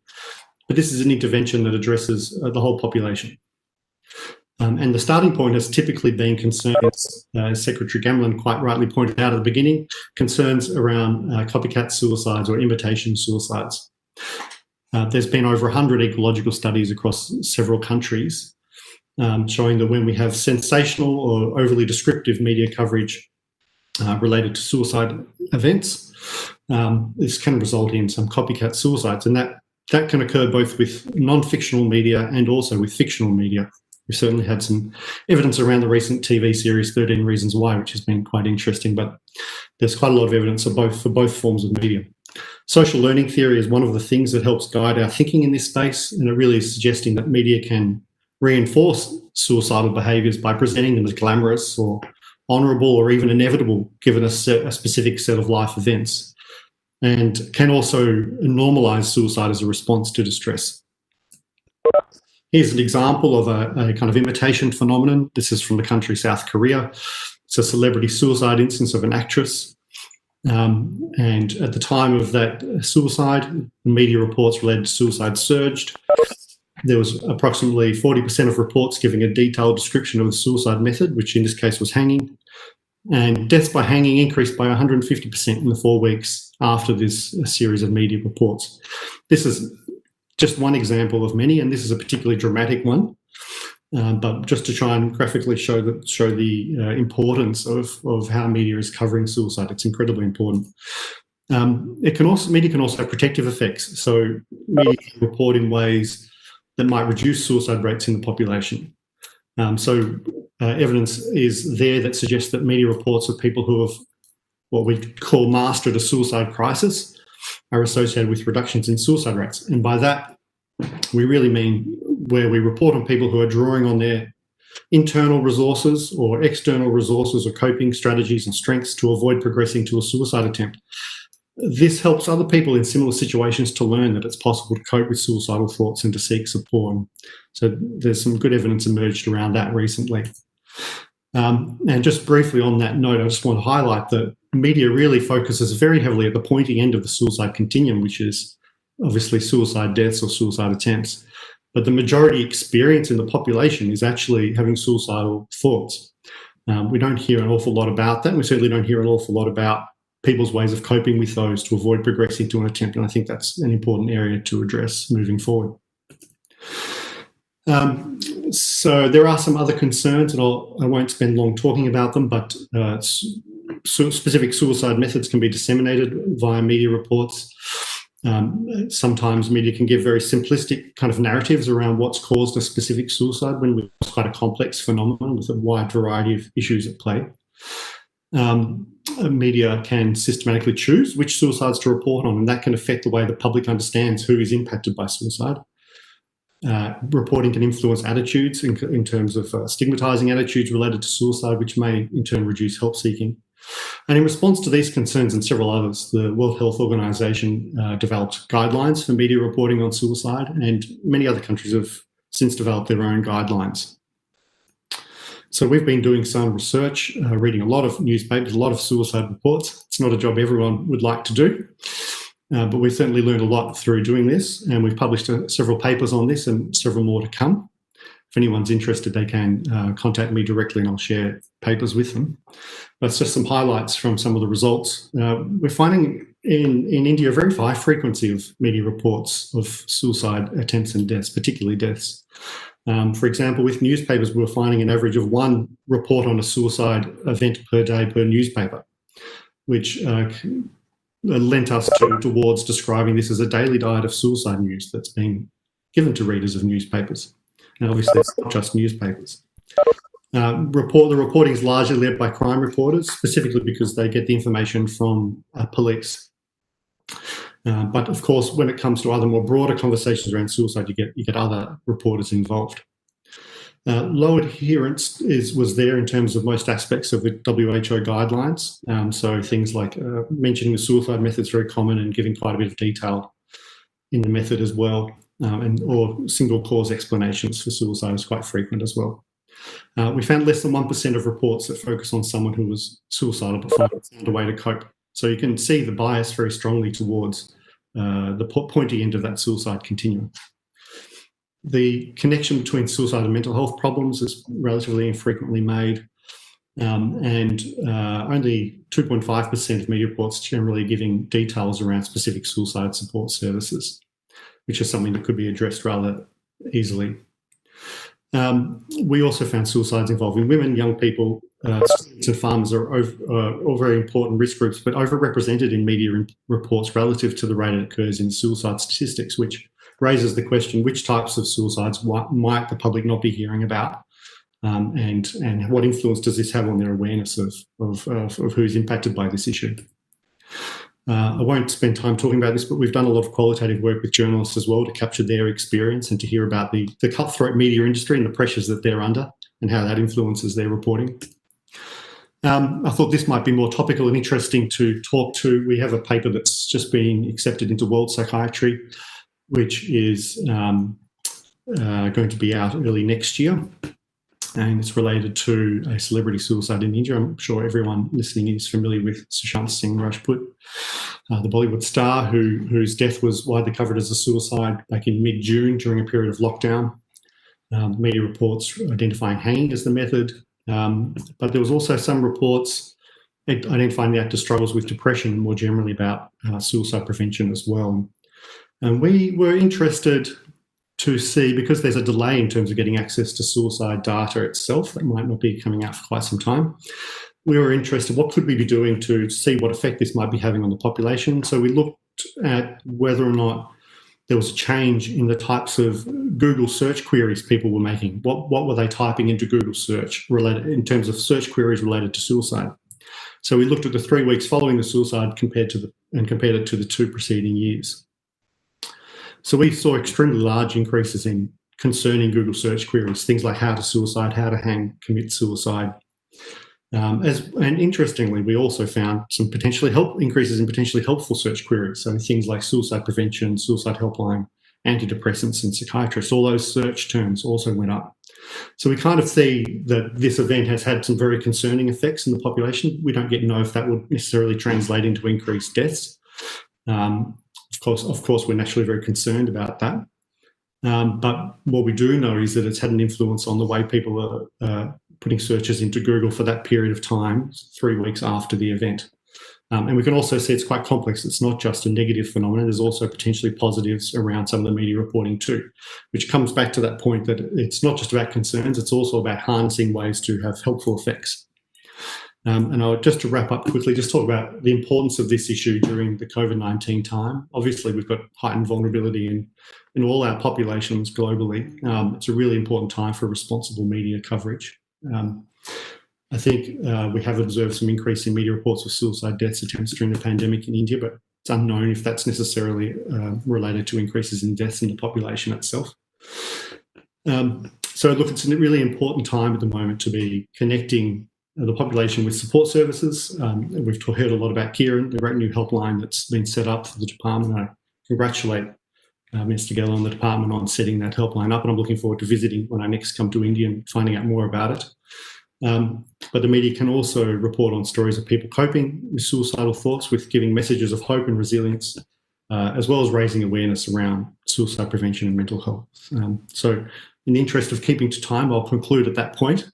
But please do reach out and contact me if anyone's interested in this issue. And if anyone is struggling at the moment, please contact the helpline, reach out and seek support. Thank you very much. Thanks, Greg, for a very interesting presentation linking media reporting with suicidal thoughts and suicides. And that shows how important responsible media reporting is. And thank you for also sharing the achievements under the Kiran Helpline, which has been launched recently by the Department of Empowerment of Persons with Disabilities under the able leadership of our Honorable Minister, Dr. Geller. Now, before we move forward, I'll request all the speakers that in view of paucity of time and the packed schedule, if the speakers can limit themselves to 10 minutes, it will be very good in the sense that we'll be able to finish in time. So the next speaker is Mr. Jaideep Govind, ex-Secretary General, National Human Rights Commission of India, and he'll be speaking on mental health and human rights in India. Mr. Jaideep Govind, sir. Thank you, Prabodh. आदरणीय मंत्री जी, माननीय मंत्री जी, doctor Thawarchand Gehlot, जिनके साथ मैंने मध्य प्रदेश और उनके क्षेत्र देवास में व्यापक रूप से काम किया है, तो आपको बधाई सर। आपकी कार्यशैली और ये पूरा कार्यक्रम देख के मुझे अत्यंत प्रसन्नता है और मैं आपको बधाई देना चाहूँगा कि इस इतने महत्वपूर्ण विषय पे ये शुरुआत और आपके मंत्रालय द्वारा एक प्रासंगिक पहल की गई है। The Secretary of the Ministry, Madam Shakuntala Gamblin, who has also been associated with the NHRC during my tenure, in a very, very positive and I would say on a virtually day-to-day basis through her ministry, through being the chairman, the Disabilities Commissioner, and I think human rights and mental health are linked, and human rights is a very, very important part of the entire you see gamut of things. I must say that I have a speech which I have circulated, so I won't go through the speech. I'd request everyone to please read it. There's paucity of time, so I'll go through my slides, and if I can have the PPTs, I'll quickly try and focus on some of the important points. Well, the first point is that the Office of the Human Rights Commission, Office of the High Commissioner of Human Rights has said that mental health conditions affect 1 in 4 people. And globally, mental health does not enjoy parity with physical health. Stigma is a significant determinant of the quality of care. So these are all human rights issues. Almost 2/3 of persons with mental health conditions do not seek treatment. And persons with mental health conditions have a much reduced life expectancy compared to the general population. So these are some important observations that I thought I should have brought to the fore. Human rights basically has 4 pillars: life, liberty, equality, and there is one more. So these pillars stand the mental health concept also, and it is very important to understand mental health through this perspective. Now, the next slide, please.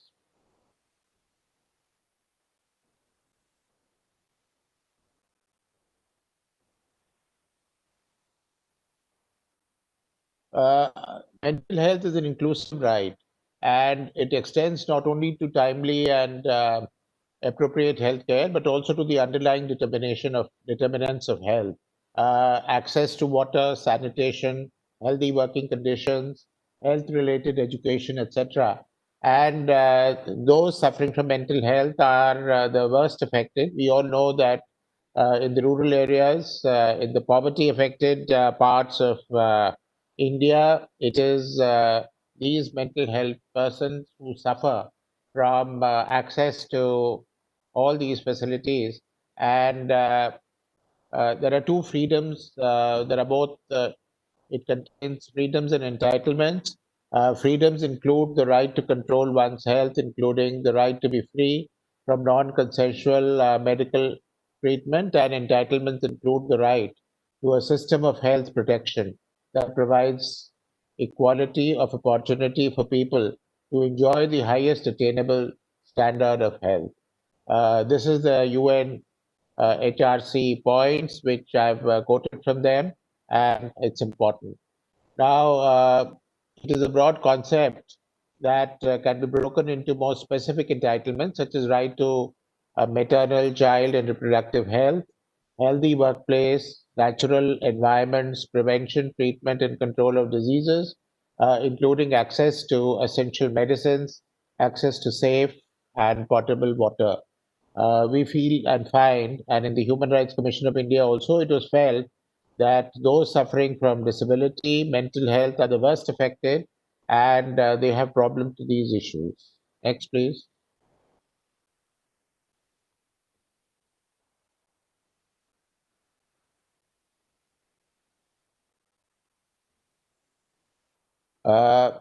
Stigma and discrimination is what our past speakers have also talked about, and many factors that influence stigma about mental illness as understood differently. Uh, Physical health is different, and stigma and the effect of mental illness is different. So people often do not seek professional help. They do not seek the help of psychiatrists, doctors, etc. And efforts by many mental health professionals who have tried to destigmatize mental illness by explaining it in biological terms have sometimes backfired. Very often, those facing stigmatization and discrimination do not meet doctors or even go to them. And the clinical language is often difficult to comprehend. Literacy and psychoeducation surrounding mental health is paramount to decreasing stigma. So, ladies and gentlemen, these are very, very important issues that are human right issues. And I would say that these are to the core of the problem of human rights, and we all need to look into that and address them. Next, please, if I could have the next slide. There are international safeguards for persons with mental illness. These are listed here: the Universal Declaration of Human Rights, the Convention on Elimination of Forms of Racial Discrimination, the international covenants are there, the Declaration on Rights of Disabled Persons of 75, the Convention on Elimination of Forms of Discrimination Against Women. Now, these are all guiding principles. There are two, three more, and they sort of provide the basis and the guidance on the safeguards for persons with mental illness and how to address the entire situation. Next, please.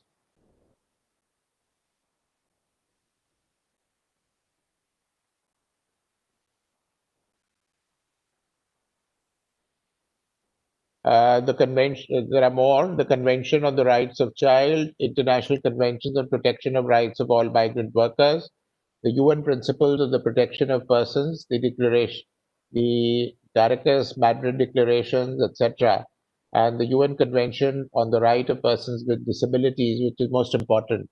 So these are all the guiding principles which I thought I should list out and focus because they provide the basis and the guidance to the safeguards for persons with mental illness. Next, please.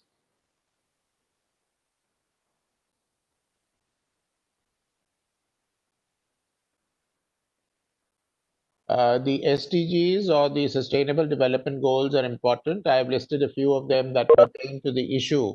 Addresses the target 3.4, which addresses prevention and treatment. It promotes mental health and well-being. Target 3.5, which addresses prevention and treatment of substance abuse, including narcotic drug abuse and the harmful use of alcohol. Target 3.8, which addresses universal health coverage. While this target focuses on areas where mental health is not specifically referenced, there are other relevant issues that include financial risk protection, access to quality essential healthcare services, affordable essential medicines, and vaccines for all. So these sustainable agenda goals help in the overall assessment of the issue. The Mental Health Care Act of 2017 is useful. It provides the basis and guidance, and the act effectively decriminalizes the attempted suicide, which was punishable under Section 309 of the Indian Penal Code. So that's a great, huge step ahead in the Indian context. And but there are many more points that the Human Rights and the Ministry of Disabilities are working together that we would like to refer to the concerned ministry and the health ministry in particular, which for suitable incorporation for future consideration for the act and largely for the human rights part of the mental health conditions and the mental health, you see, stigmatization, etc., and treatment of disabilities, etc. Can I have the next one, please? Now, rights of persons with mental illness are listed in this. Confidentiality, information are some of them. I wouldn't like to read all of them. The right to access to medical records is very important. Right to legal aid, right to community living. Now, these are all very, very important rights, which I think the person with mental illness has should get. But I think it's still a far cry, and we need to work in these areas in a big way. So the NHRC itself is working with the Health Ministry and the various other stakeholders, NGOs, to provide these rights to the mentally challenged and mentally ill patients all over the country. Next, please. Now, the government is one of the most important stakeholders, and I feel the duties of the appropriate government is promotion of mental health and preventive programs. Awareness is extremely important, and government should take measures with regard to human resource development, which I think the Ministry of Disability is doing in a big way for rehabilitation, for developing human resource, for hospitals and various educational institutions. And I think there is need for coordination within the appropriate government, which means the state governments, the local governments, various bodies, etc., because it is a coordinated effort that has to be put in together. Now, the NHRC has issued advisories which on mental health in the context of COVID, which is our topic today. And the advisory particularly refers to state governments and various other bodies, as I said, the local bodies, the central government, and it focuses on right to information, right to access mental health care, there are various points that are covered. I would like to go through all of them. If you can have the next slide, please.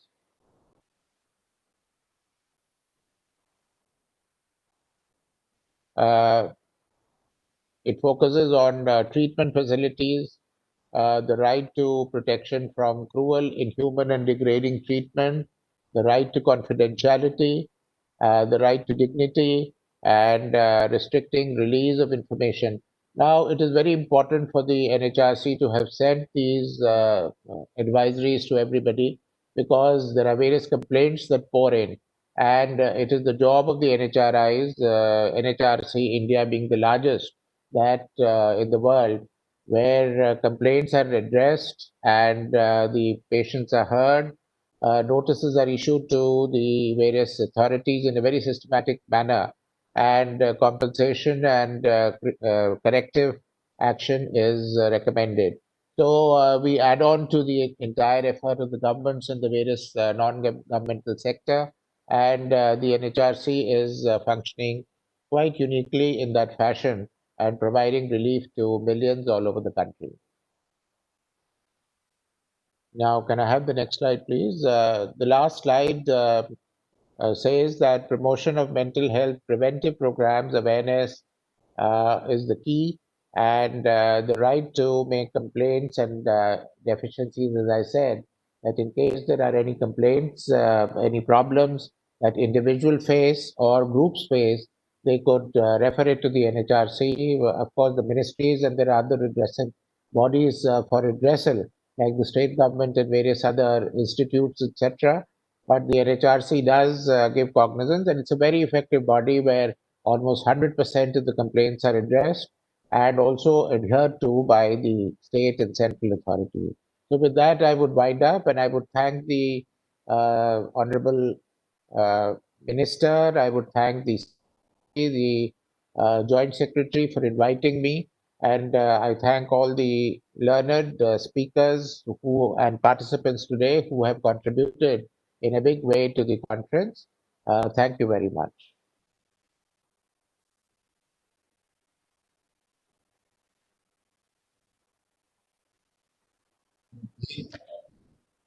Thank you, sir, for a very comprehensive and exhaustive paper linking human rights with mental health. I'm sure some of the ideas are going to be very useful to a lot of us. Now, we have finished the second session and move into the third session, which will have two speakers. The first speaker will be Dr. Rajesh Sagar. He will be speaking on psychosocial rehabilitation, opportunities and challenges. Dr. Sagar is a professor in the All India Institute of Medical Sciences in Delhi. He has over 500 papers to his credit, and he's also the honorary professor in the University of Melbourne. So Dr. Sagar will be speaking both from the Indian point of view as well as the Australian point of view. The second talk, in fact, will be given by me as the Joint Secretary in the Department of Empowerment of Persons with Disabilities. And this is on the National Institute of Mental Health Rehabilitation, which we have recently set. Presently, I am holding the additional charge of the Director of National Institute of Mental Health Rehabilitation. So I'll be talking on the progress achieved so far and the way ahead. So now I invite Dr. Rajesh Sagar, Professor of All India Institute of Medical Sciences, to deliver his talk. Dr. Sagar. Good morning to everyone, and good afternoon to our friends and colleagues from Australia. You all can hear me? Yeah, we can hear. Okay, great. And you can see slides also. Yes, yes. Yeah. Okay, great, wonderful. Honorable Minister Saab and Secretary Ma'am Gamblin Madam and Mr. State, it's an honor to be here and speaking and interacting with in this particular international conference on mental health, especially in the week of World Mental Health week, and discussing about it. It's a very I'm so delighted to be here and interact with you. I have been listening since morning, and I was so honored to have Minister Saab talking about mental health. So much I have interacted with him personally, the whole department, and so much emphasis is there on mental health. It's a wonderful to interact, and as you can see as I am part of Central Mental Health Authority for last 15 years.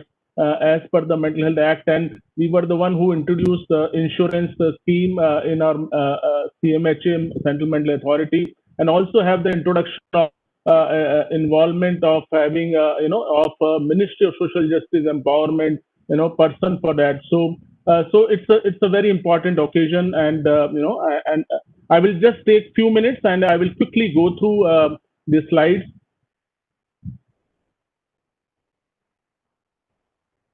I don't know what happened.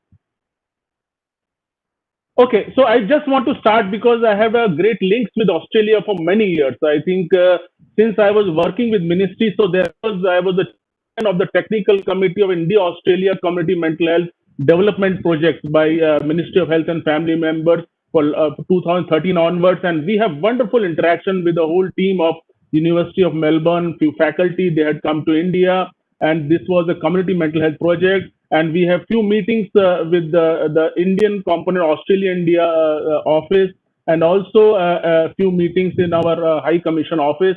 So that's I personally am so indebted to have this meeting for many years. And this was one of the first, where we were personally involved by the NOSAL Institute by Kermode Doctor, and where we had come out with this document, very important, in 2009 by our NGO Basic Needs, and this was a collaboration, an introduction to mental health facilitators manual for training community health workers in India. It's a very good document, which was way back about 10 years ago. This was made, and I was part of it, and this was which was used subsequently. So by the NOSAL Institute, we just heard about it. So that was one thing I wanted to talk about. Then similarly with this community mental health project, which was a collaboration of Ministry of Melbourne and Asia Link and Asia Australia Mental Health as a part of University of Melbourne, we have conducted this orientation training on community mental health project for medical officer. In fact, it was a 5-day program under the Ministry of Health and Family members. Our whole faculty had stayed for 5 days, and we have interacted.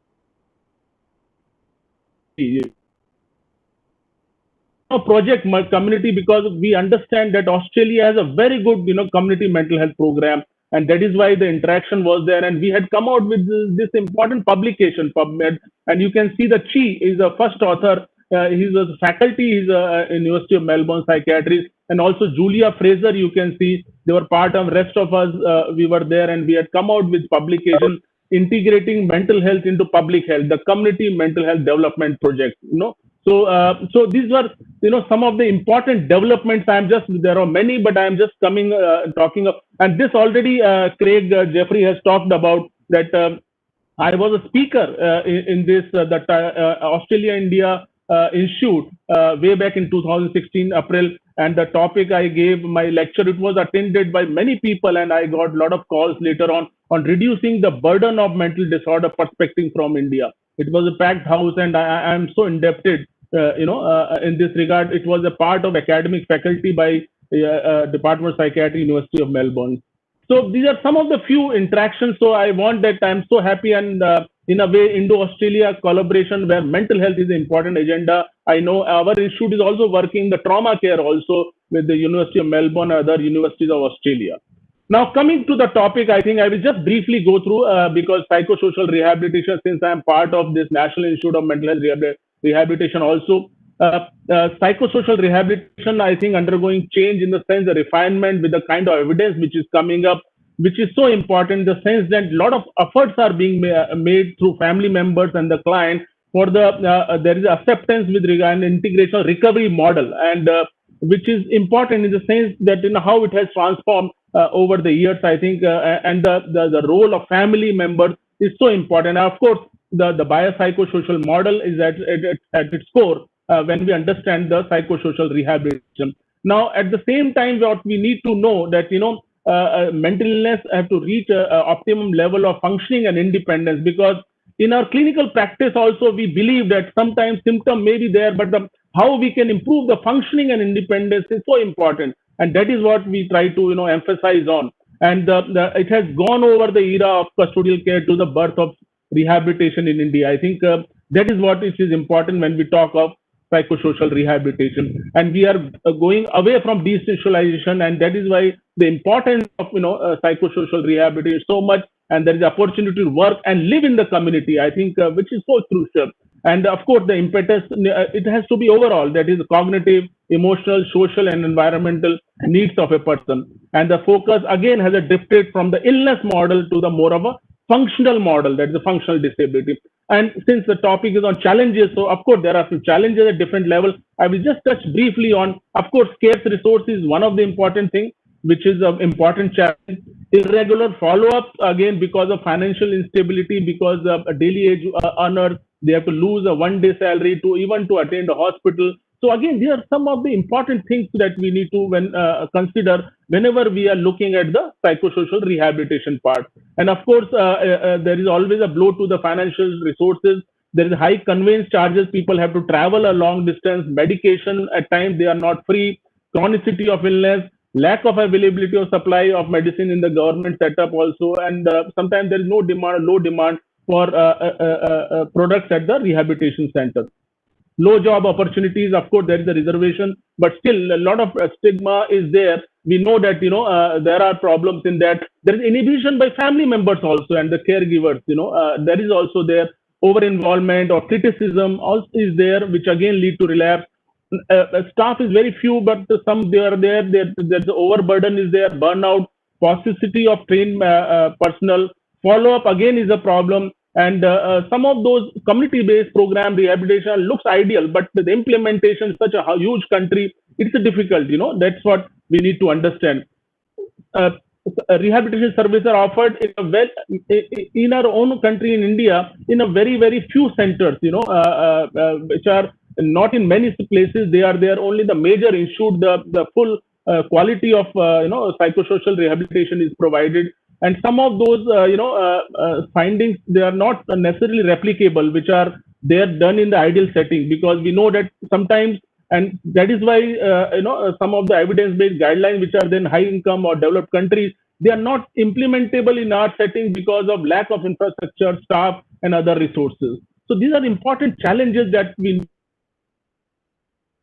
challenges are true for developed countries like Australia also, bureaucratic hurdle, uncooperative attitude of the relatives, insensitivity of society towards a person with mental illness. We all know that how important it is, and discomfort with integrating or rehabilitating such person in the society, which is true for other countries also, and underestimating the skills and the capacity of person with mental illness. This is very important in the sense that general belief is that person with mental illness cannot work, will have difficulty, they cannot, so that is what the block is there at the mind level at many people, which is true for developed countries also. And of course, there is a issue of the social isolation of these people, But at the same time, from the challenges, it emerges more opportunities. I think that is what we need to see. That is what we need to look at ahead. And the families and the caregiver mental health, they are essential but ignored in the rehabilitation process, but can facilitate the process, and hence the support groups for caregiver is so important. They can lead the programs in India. And cultural basis is important. Cross-cultural studies are needed in developing as the developed countries, where in different culture, the model which is there of rehabilitation, how it can work in different settings. I think that is what we need to look at. Then we also need to look at, the opportunities that look at the community barriers and the facilitators which are there, which are in a way inhibiting the process. So one can look at that and test it out in different cultures. Longitudinal studies may be needed, for the healthcare providers or a rehabilitation worker to assess the impact of different stages of rehabilitation process. Utility and feasibility of rehabilitation program across culture need to be done. And of course, we need to look at, how we can secure assisted employment, what is the evidence, and in a way, how many people are there. So we need to look at these opportunities which has emerged from the challenges perspective. And of course, we need to see that in the rehabilitation process, with how we can improve the quality of life, community living, and how the suitable care, which is affordable, accessible, and committed. That is what, and of course, the need for the multidisciplinary team is there, which needs to be there. And of course, these are some of the points which are important, which again has been laid by WHO and other organizations: the self-care, communication, interpersonal relationship, vocational activities, because we also need to look into psychosocial rehabilitation, economic rehabilitation also, family relationship, participation in community, and leisure time activities. Since I was part of the health policy, mental health policy of our country, which was released in 2014, And in this also, there is a component of rehabilitation. Of course, it talks about prevention, promotion, and rehabilitation. This was the vision, you can see, enable recovery of mental illness. In fact, in goal also, it specified how we can reduce the distress and the disability of a person, how we can avoid the exclusion of a person. So a lot of component, continuity of care is mentioned clearly, how we can promote the destigmatization. So this is a very important policy. Community participation is one of the important, strategy which has been mentioned. So a lot of emphasis is there in our country's national mental health policy as well, which is titled as a New Pathways, New Hope. We do have a mental health care act. We just heard about it, and there is a component of psychosocial rehabilitation. I will not go into detail here, but the important thing is, as you see in the definition of mental health care itself, in the analysis and diagnosis and treatment, there is a component of rehabilitation of a person. So it's so important. In fact, I made a presentation a few months back on how the rehabilitation we have to gear with regard to our new mental health act, and there is a provision of this, home-based rehabilitation, community-based rehabilitation. There is a provision halfway home and sheltered accommodation, supported accommodation, community living, equity and non-discrimination. So they are all part of our new Mental Health Care Act of 2017. So the way ahead, just a last slide. So what we need to look at is there is a need to identify factors where the psychosocial interventions can be there at the desired level, to take effective steps to take a logistic problems and make psychosocial intervention as a part of regular treatment program. Because sometimes we believe that rehabilitation start after some time, but we all know that how important it is that it has to be started from the day one. When we talk of clinical care, rehabilitation is an integral part of it. So we need to look at it more carefully. Meaningful involvement of professional policy making and moves to improve the facilities for better care and management of people with psychiatric disorder. Looking at the evidence-based psychosocial intervention, which is impractical for large proportion of people, and these need to be looked in our own country perspective, and also develop the innovative methods for providing psychosocial support, which are feasible from the public health perspective.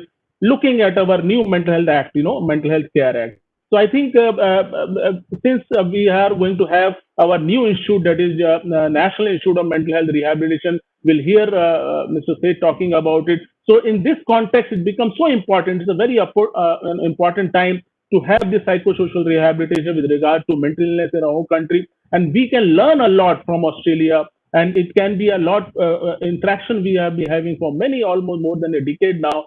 So this is the high time where we can look at this.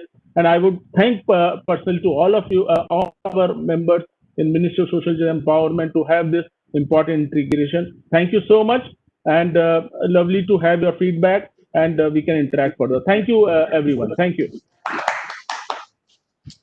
Thank you, Professor Sagar, for giving Indian as well as Australian perspective to a very important area, and that is mental health. Now, there is a slight change in our program, and that is we have been told that the High Commissioner of Australia, His Excellency Barry O'Farrell, will be available only up till 12:20. So I'll invite His Excellency Barry O'Farrell, the High Commissioner of Australia to India, to speak on mental health in Australia.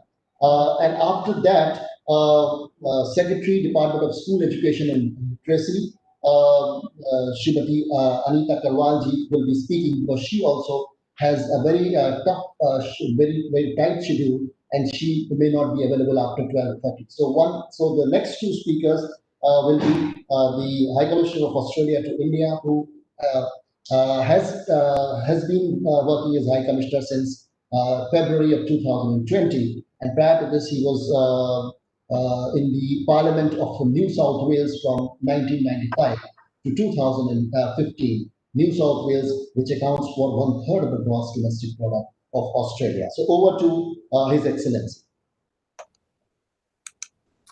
Namaskar from New Delhi, and apologies up front that a cascading series of virtual interactions have caused this disruption to your agenda, for which I apologise. Firstly, can I acknowledge and thank Minister Gellert for chairing today's conference and supporting this conversation on mental health, and also extend my regards to Craig Jeffrey, and the great work that he does at the Australia-India Institute. I want to thank the Department of Empowerment of Persons with Disabilities and the University of Melbourne for making this event possible and for bringing so many academics, researchers and policy makers together to discuss this vital topic. The COVID-19 pandemic and the restrictions it's necessitated have meant protecting and strengthening mental health is more critical now than ever. And as the second order impacts of COVID-19 begin to emerge, the challenge for all countries will be how to maintain the mental health of our communities given the economic challenges we all face. Global economies have taken a battering this year, and as unemployment rises, we know that the demand for mental health services increase, as do unfortunately the risks of suicide. So it's essential that as an international community, we share lessons learned from this pandemic around mental health. In 2017, the Australian and Indian governments signed a memorandum of understanding on health to promote cooperation, including in the field of mental health.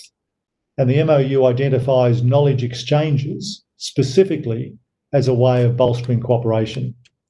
Yesterday, I was fortunate to meet with India's Health Minister, where he noted that thanks to members of his extended family who live in Australia, he's taken note of Australia's recent mental health initiatives. So I welcome today's opportunity to share with you what I know of Australia's experience in responding to mental health during the COVID-19 pandemic and beyond. In Australia, we know that in any given year, around 1 in 5 people aged between 16 and 85 will experience some form of mental health challenge, and that over 45% of Australians will experience a mental health illness sometime during their lifetime. And the risk is even greater for those Australians living with disability. 32% of adult Australians with disability experience high or very high levels of psychological stress, compared to 8% of adults without disabilities. So throughout the pandemic, the Australian government's been committed to ensuring all Australians have access to the right services and support wherever they are across the country. A greater investment in digital health and telehealth has been key to achieving this.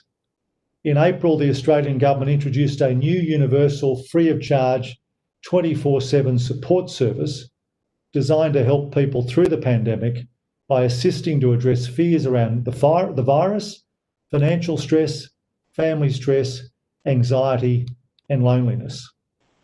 That support service included digital tools and apps to help people manage their own mental health and wellbeing, a telephone service staffed by mental health professionals, referrals to other services and information, including financial information, and links to emergency and crisis services.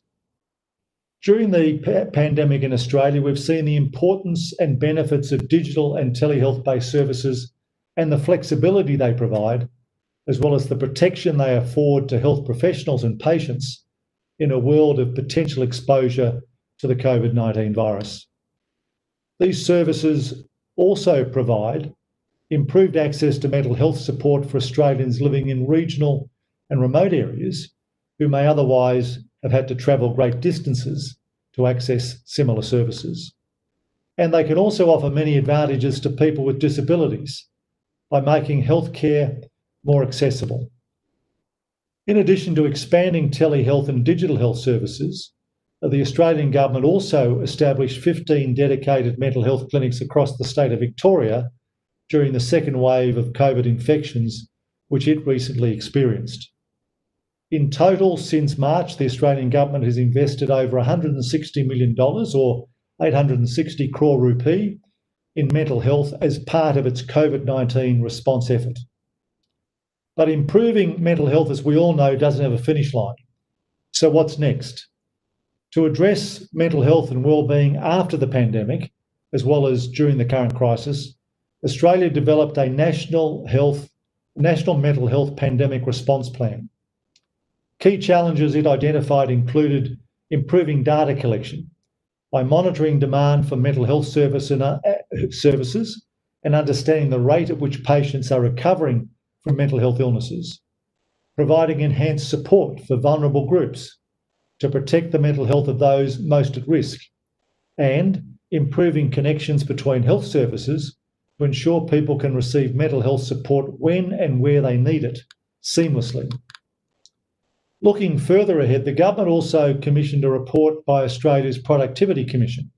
And here I'd ask my Indian audience to think of Niti Aayog, a report to examine the economic and social costs of mental illnesses to Australia and to present recommendations for building a stronger mental health system. Finally, the plans prioritise suicide prevention as a key objective for the Australian government. Each year in Australia, around 3,000 people are lost to suicide. Not surprisingly, the Australian government's target or goal is to make that zero. So to get there, we're investing in a range of programs to make sure help is available when required. One of these programs is the Wayback Support Service. This initiative, delivered by an important Australian NGO, Beyond Blue, offers follow-up contact, support and assistance to people for several months after a suicide attempt or suicidal crisis. We know that people who've suffered self-harm or attempted suicide are amongst the most risk of dying by suicide, and care during this vulnerable time can be vital in reducing suicidal thoughts and behaviour with them. To support the Wayback initiative, the Australian government has committed $44 million over 4 years, with matching funding by states and territories, to deliver these services in selected regions across Australia. With so much change and so many challenges this year, the need to support each other couldn't be clearer. And that includes interactions like this, where we can share our ideas, our projects, our research, our best practice in the critical area of mental health. The need for cooperation in this space has never been more important.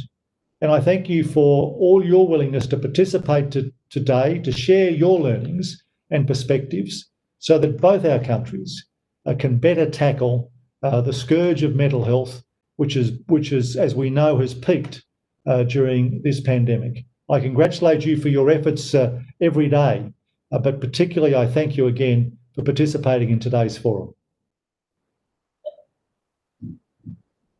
Thank you, His Excellency, for sharing his thoughts about mental health in Australia and the efforts being made by the Government of Australia for coping with various mental health issues. Now, we are going to invite Secretary School Education and Literacy, Srimati Anita Karwalji, to speak on the new education policy. The Education Secretary has a lot of experience in this sector. She has worked as Additional Secretary in the erstwhile Ministry of Human Resource Development and also as Chairperson of Central Board of Secondary Education. So without much ado, I leave the floor to the Education Secretary, Srimati Anita Karwalji. Namaskar. Respected Secretary, esteemed panelists, speakers, experts from India and Australia, and esteemed stakeholders who are participating in this conference today. I have a brief presentation which I would like to make. Should I share it or would it be shared from there? Thank you. So what I'm going to do is that I'm going to talk about two things. One, I'm going to talk about what the new education policy really talks about in terms of a child's development in the areas of mental domain, cognitive domain, psychomotor, etc. And two, I will briefly mention about some of the important interventions that we have done in the COVID times. I'll begin with my first slide. Can you please take the next slide? So the new policy, which was announced on the 29th of July this year, actually, if you want to sum it up in one line, that line is holistic growth and development of each child is the central focus of the policy. So it is not a policy which is completely focused on cognitive development. It is a policy which actually takes care of the social, the emotional, the ethical, the physical, the spiritual development of the child. Next, please. in this policy, there are many shifts that have taken place. And I want to put this in perspective because this will be important for us to understand how in India we are in the coming few years going to integrate a lot of areas of child development into education. The first shift that has taken place is from a focus on only cognitive growth and development to a sum total of mental, physical, emotional, spiritual, and socio-cultural aspects of development of the child. The second thing is there used to be this unusual focus on rote learning and memorization, and the shift is towards learning to learn. From chalk and board, we are now getting into bringing in experiences into the classroom based on the child's real life experiences. We are going to bring in a lot of differential and a lot of innovative pedagogies into the classroom. The focus earlier was on content mastery, and now we are going towards competency. So it is the competencies which will be more important in a child's development and growth. And these competencies would not only be related to the cognitive areas, but also, as I have been mentioning, to the psychomotor domain, to the affective domain, to the life skills, to values, to ethics, etc. The earlier focus on completing textbooks, we have this, this habit in India where we focus only on the textbook and the syllabus. So here now the focus is shifting towards understanding what you're learning in class to what is happening in the real world. The earlier focus on board exams, we have these board exams at 10th and 12th standard level. And the focus, in fact, the entire education system for even a 3-year-old is geared towards preparing that child for the board exams, which the child has to take at the age of 16 and 18 years old. That focus is now shifting to a complete focus on interrelationships between various areas of development of the child. And lastly, the teachers. The routine training that we used to do for teachers is now shifting towards empowering them to take up their own pedagogy on the basis of the unique requirements of every learner. So we would like to equip them, empower them to do this. Next slide, please. Now, this is the sum total of how the new education policy is going to integrate all these aspects. These exact words have been used in the new education policy. No hard separation. Now, no hard separation is not only no hard separation between subjects, between curricular and co-curricular, between sports and arts, between academics and vocational, but it is also no hard separation between affective, cognitive, and psychomotor domains, between life skills and values, between values and academics, between ethics and academics, etc. So this no hard separation is the cross-cutting theme across the whole new education policy. Next, please. Now, the policy has a whole child approach. We have a tendency in our country, in many countries, to divide the child into subjects. So the child, and we also have a policy of, we also have a system of dividing the child's body. So the head is supposed to be in the classroom, the body is supposed to be in the playground, and the child is actually, as far as the emotions are concerned, you're not supposed to speak about it. Whereas in this policy, we have this whole child approach where everything has to be addressed in an integrated fashion. So there is what this word holistic education occurs throughout the policy. The idea is that once the child comes to school, it's not only the teachers who will get into the life of the child, look at the unique possibilities and potential of the child, but it is also the parents who have to be guided. It is also the peer who has to be guided. It is the school management. It is the community which has to participate. So this no hard separation for the purpose of holistic development begins with the statement that there will be no hard separation in subjects. Next, please. I have already mentioned that it is not just the cognitive domain. So this policy actually for the first time brings preschool, that is early childhood care and education, into the fore. And the early childhood care and education, you'll be surprised to know the national curricular framework that is being developed for this phase is for the period of 0 to 6 years. Now, people always ask us, what are you doing for a 0, which is just a newborn child? Actually, for the 0 to 3-year-old children, we are preparing a framework for the parents who, along with the Anganwadi workers and the preschool facilitators, would guide the parents into what can be done to ensure full growth of the child in terms of all the domains that I have been speaking about. And then 3 years to 18 years, of course, we are building a new national curricular framework, integrating all these aspects. There is a huge focus on character building and skills. The life skills that we talk about, which is, from creativity to collaboration, etc., to life awareness, to self-awareness, to empathy, to sensitivity, to inclusivity, all these things are going to be a part of the whole system of delivering and facilitating the child to be able to learn. And this is not going to be an easy task. We have just started the work on rebuilding the national curricular framework.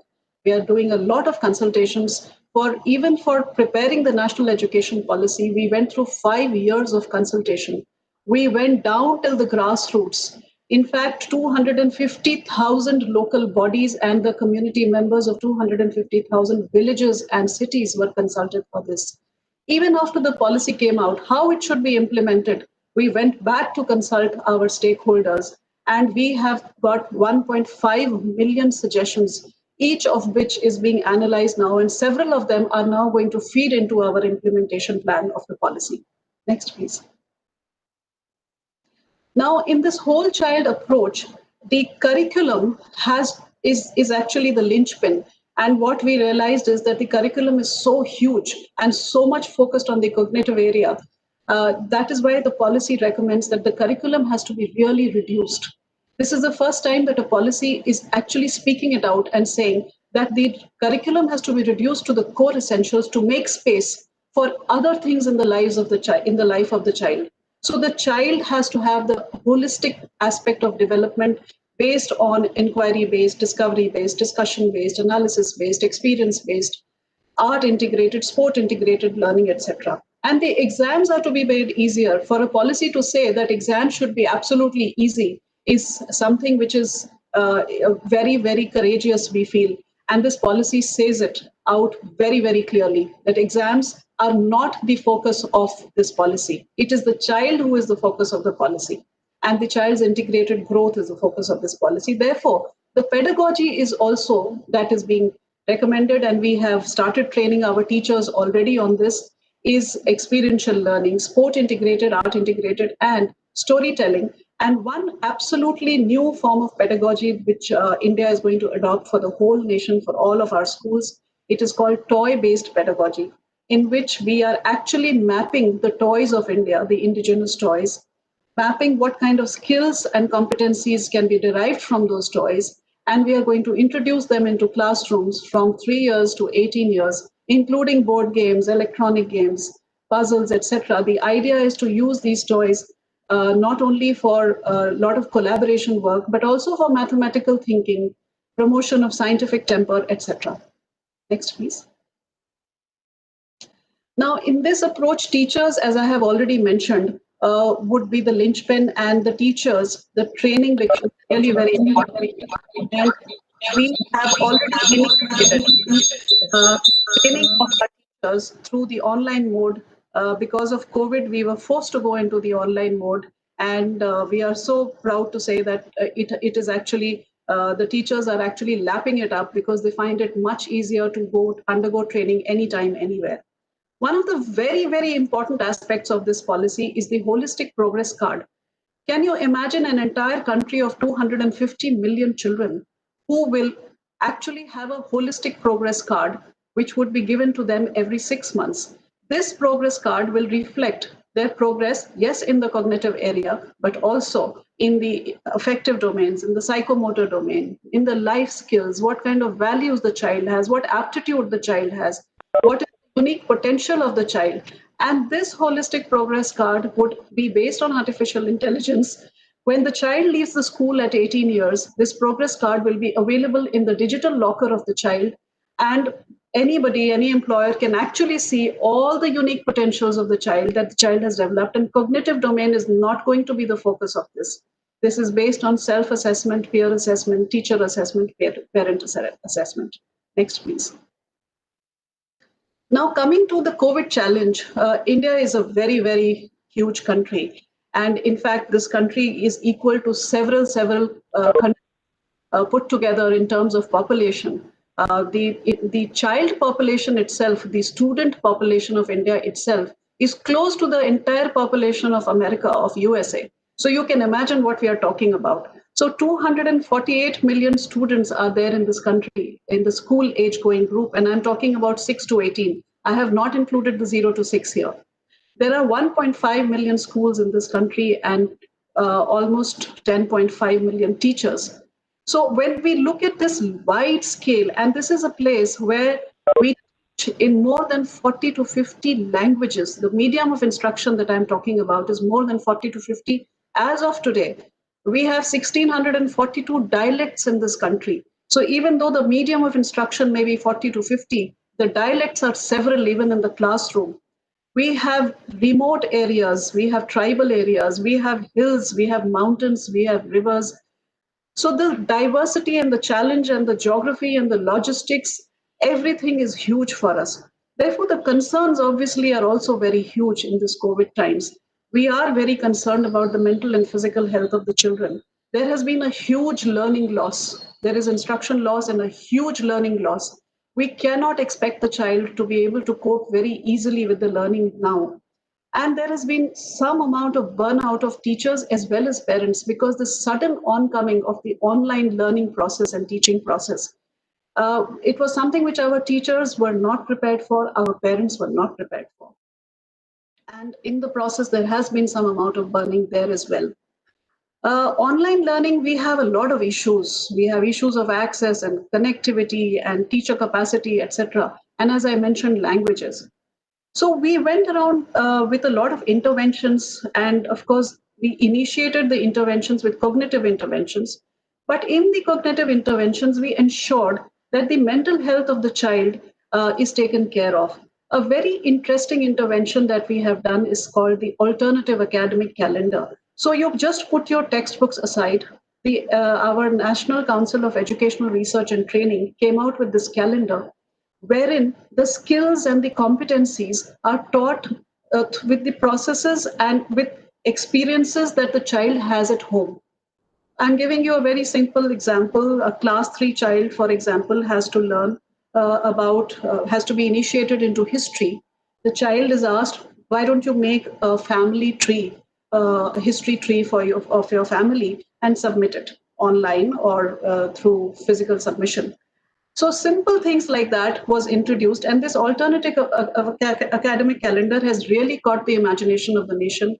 This has been translated in all the languages of India, and it is being implemented as such everywhere, where textbooks is not the focus, but the focus is how to engage the child in a joyful, engaging manner. Similarly, a lot of other interventions are there. I would not like to go through them for want of time. I would just like to mention one more, which is our energized textbooks. So to ensure that every child gets anytime, anywhere access, all our textbooks have been energized. What do I mean by that is that each textbook in every topic and in every hard spot, there is a QR code. And in that QR code, behind that, there is extra explanation in terms of animation, puzzles, videos, audios, etc. And these QR codes can be simply scanned with a barcode reader on a normal phone or any other simple barcode reader. And then the entire material is available offline. And this has been put on our national digital infrastructure. And we have received more than 800 scans of the 800 million scans of the QR code in the last 4 months alone. What I'm trying to show is that children's, the gift to be able to learn, that gift is not lost. Children are curious. Children want more material. They want new stuff. And this is one way that we have been able to give to them. The silver lining in this whole COVID situation has been something very, very interesting. I will just show you some photographs where very innovative fashion of reaching out to the children has been achieved for taking care of not only their cognitive abilities, but connecting with the children so that some kind of support for their mental anxieties and concerns can be given. And this reaching out has happened through schools on mobiles. It has happened through schools on bullock carts. Schools through public address systems inside villages, through youth volunteers, through alumni, through mothers association, PTA, the local bodies, civil society, social media, IVRS. There are IVRS in almost every state, integrated voice response system, where the child can simply call a toll-free number and ask a lot of queries on any subject. Then peer groups, etc. So there has been also a lot of innovation in the process in this COVID challenging time. Next, please.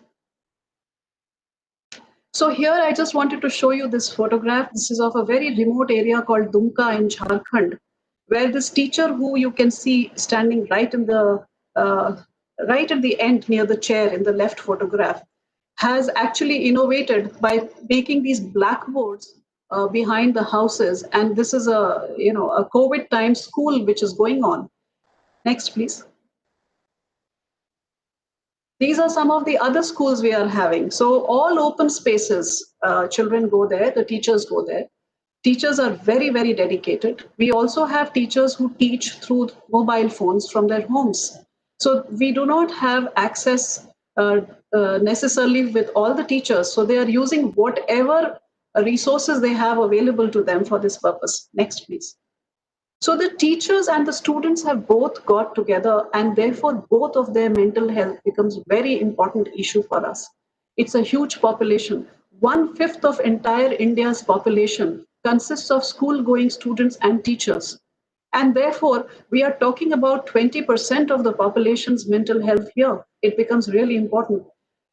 In this period, therefore, we came out, we realized, what I put before you in the slide is all the kind of concerns, anxieties, vulnerabilities that children are facing.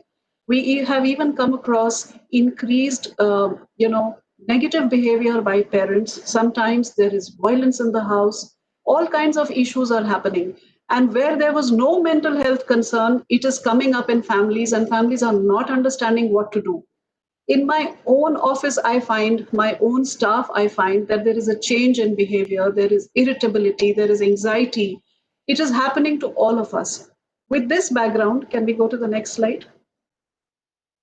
With this background, we decided in the ministry to come out with a toll-free helpline, which is called Manodarpan. This ministry has experimented with toll-free helplines for telecounseling for the last 24 years. So the Central Board of Secondary Education, which was my previous stint, there every time we have a board exam, we open the toll-free telecounseling helpline, and thousands of children, parents, siblings, teachers, peer group, they call up. And we have actually managed in several cases to even avoid suicides, because we have to talk through with the children. We have got in touch with the parents. So we realize that it is a very important aspect now, and therefore this Manodarpan initiative, which was launched in the month of June, has been started. Aside from this, the Manodarpan initiative also has several other parts to it. Firstly, we are doing a lot of webinars with parents, with teachers, with students. We have actually collected a lot of audio-visual resources and videos and posters, etc., which we are sharing through our website. We are now coming on with out with online chat room. We are also developing a national directory of counselors, and this directory would then be made available to the stakeholders so that it can be used. We are also looking at issuing a lot of advisories. So we are coming out with training modules for parents. We are coming out with training modules for teachers. We portal called Nishtha on which we upload all these training modules. So we are trying to integrate all this into the process of the cognitive and overall development of the child. The entire aspect of mental health is being integrated in our national curriculum framework as a very important aspect of the whole growth and learning process of the child. So the NCF for the first time is actually going to integrate this process from 0 years to 18 years for every child. And this NCF is going to be ready and finalized by August 2021, and that is going to initiate a flurry of reforms. Next, please. So this is my last slide, and as you can see, I have summed it up as schools and teachers, they are really important for our children because it is their capacity which becomes the strength of our learner. So, and as you can see here, joyful education is the key, and holistic education is the key for good mental health for our teachers as well as for our students. Thank you very much. Thank you, ma'am, for a very interesting presentation on the new education policy, the importance of holistic development of the child, and how mental health has become an integral part of the national curriculum frame. Thank you, ma'am. I would also like to thank Anita that, at a very short notice, she was, in fact, initially she said, I don't know anything about mental health. But now I see that you are a total sort of, encyclopedia on mental health and cognitive skills development amongst children. And where we were looking for incremental growth, I think we make a quantum jump towards inclusive education, which is mandated in the Rights of Persons with Disabilities Act. Thank you very much, Anita. Thank you, ma'am. Now, the next presentation, in fact, is mine. It has been waiting for quite some time because the two other speakers had to be accommodated because they had to leave. So now I will be speaking on the National Institute of Mental Health Rehabilitation, progress and way ahead. Just a minute for to introduce myself. I am Prabodh Seth, a Joint Secretary in the Department of Empowerment of Persons with Disabilities, and I belong to the 1989 batch of the Indian Revenue Service. I have been in this department since June 2017, so it's more than 3 years since I joined this department. I will be talking on National Institute of Mental Health Rehabilitation. I am holding the additional charge of Director, National Institute of Mental Health Rehabilitation. So the progress that has been achieved and the way ahead will be discussed in this presentation. Next, please. Yeah, this is just a table of contents. Next. Yeah, so we begin with mental health rehabilitation. What is the basic, what are the main objectives and strategy as regards mental health rehabilitation? Since our institute is on mental health rehabilitation. Now the four major objectives or focus areas. One focuses on the patient, that is the recovery of the patient. The other one focuses on the problem, identification of the problem. Then the third one is family, counseling of the family. And fourth is building community resilience. So the four major objectives are hitting at four important target areas: the problem, the family, the community, and the patient. The ultimate objective is the recovery of the patient. Now, what's the strategy as regards achieving these objectives? This strategy has been given in this slide, which shows counseling and diagnosing the problem, and then developing awareness about mental health care. Now, once awareness is developed about mental health care and there's proper counseling and diagnosing the problem, then the patient externalizes the problem. The problem is externalized and one starts reconnecting with oneself. That, in fact, starts leading to the recovery process. And to add to this, to fortify this, the independence and autonomy is supported, skills are developed, and the patient, the resources are provided, as a result of which the person develops self-esteem, and that the person becomes self-dependent. So ultimately, the achievement of independence, autonomy, self-esteem, all these things are developed as a result of the measures which are adopted in the mental health rehabilitation strategy. Next, please. This is the present position, and that shows, if you look at the global situation or the Indian situation, we find that there is a huge gap. Though the problem is very severe, yet there is a huge treatment gap. If you look at the global position, then the 2016 report of the Global Burden of Disease report states that mental illness affected more than 1 billion people. So that's a huge figure. Similarly, there is the WHO report, the World Health Organization report, which says that 1 out of 4 persons will have mental problem at some point in their lives. So this is a grave situation. Now, as per the latest Lancet Commission report, mental illness will cost the global economy $16 trillion by the year 2030, which means more than 5.5 times the GDP of our country. That's a huge, and almost 10% of the global GDP. That shows the severity of the problem of mental illness. And mental illness has been regarded as one of the leading causes of disability in the world. Now we come to the Indian situation. There have been a number of studies which have been conducted. As per one study, the burden of neuropsychiatric disorder increased from 6.5% in 2005 to 10.5% in 2020. That's a quantum jump. It has increased by 50% in 15 years. That's a huge figure, even in percentage terms. And then the prevalence is higher amongst persons in urban metros and also those having lower incomes. Now, while the problem is severe, look at the other important point which has been highlighted in this slide. The treatment gap ranges from as high as 70 to 80%. And the existing ratio of rehabilitation professionals to population is about 1:50,000. Now, this shows that while the problem is grave, the problem is severe, the facilities we have in terms of the number of rehabilitation professionals are very less, and there needs to be a very determined effort to increase the supply in order to match with the increased demand. Next.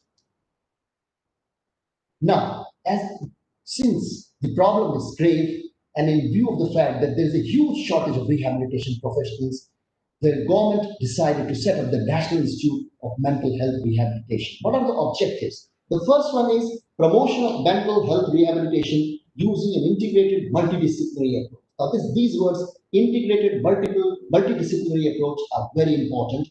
It's not only the psychiatrists or the clinical psychologists who are enough for having the effective rehabilitation of a person with mental illness. We need to have physiotherapists, occupational therapists, special educators, and caregivers, in addition to the rehabilitation psychologists, the clinical psychologists, as well as psychiatrists, to have a wholesome treatment of a person who is having mental health issues.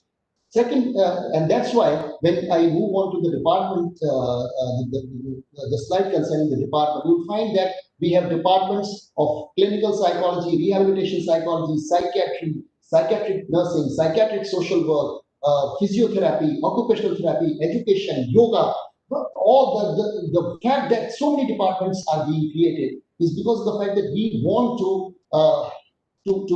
approach this problem from multiple angles, so that the most effective way of mental health rehabilitation can be achieved. Now, the second bullet is promotion and undertaking capacity building. And in this, we will have courses from certificate level to diploma, then graduation, and then even MPhil degrees. We provide MPhil in rehabilitation psychology, in clinical psychology. We have diplomas in vocational rehabilitation, community-based rehabilitation, certificate course on caregiving. We have degree courses on psychiatric nursing, psychiatric social work, and so on and so forth. So again, different types of courses, so that in all these areas, we are able to make a substantial contribution as regards capacity building. And the third one is engaging in research and development and policy training towards promoting mental health rehabilitation services. So here, some research work will be done, and while doing research work and while getting invaluable field experiences, certain suggestions, certain recommendations will be given to the Ministry of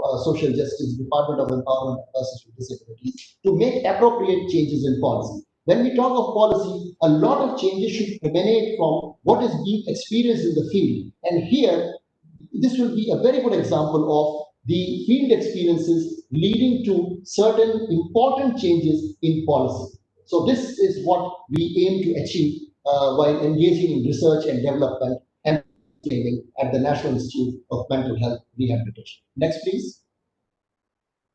Now, this slide gives you a background of how it started. It started with a budget announcement for the year 2014-15. In that budget announcement, it was stated that government will set up a National Institute for Mental Health Rehabilitation.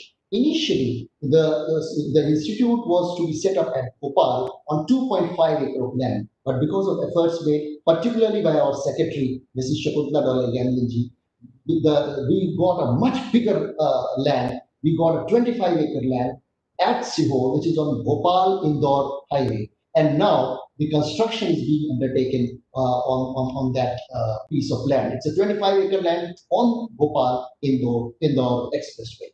So the proposal was finally approved by the Union Cabinet in October 2018. Now it's being set up as a society on a piece of 25-acre of land allotted by the government of Madhya Pradesh. And very important thing, this land has been provided free of cost by the government of Madhya Pradesh.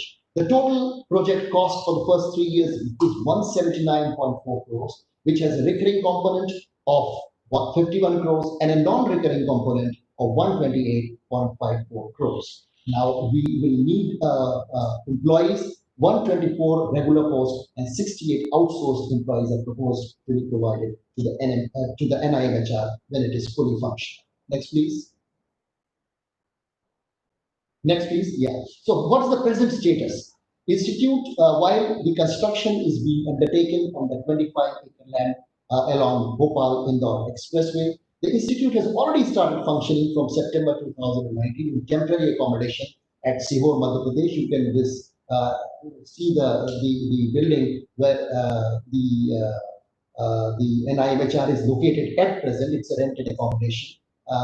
So this is, in fact, right now we have got around 5,000 square feet of variable area, which is going to increase to 8,000 square feet within a couple of months, since we are going to start 2 important diploma courses also.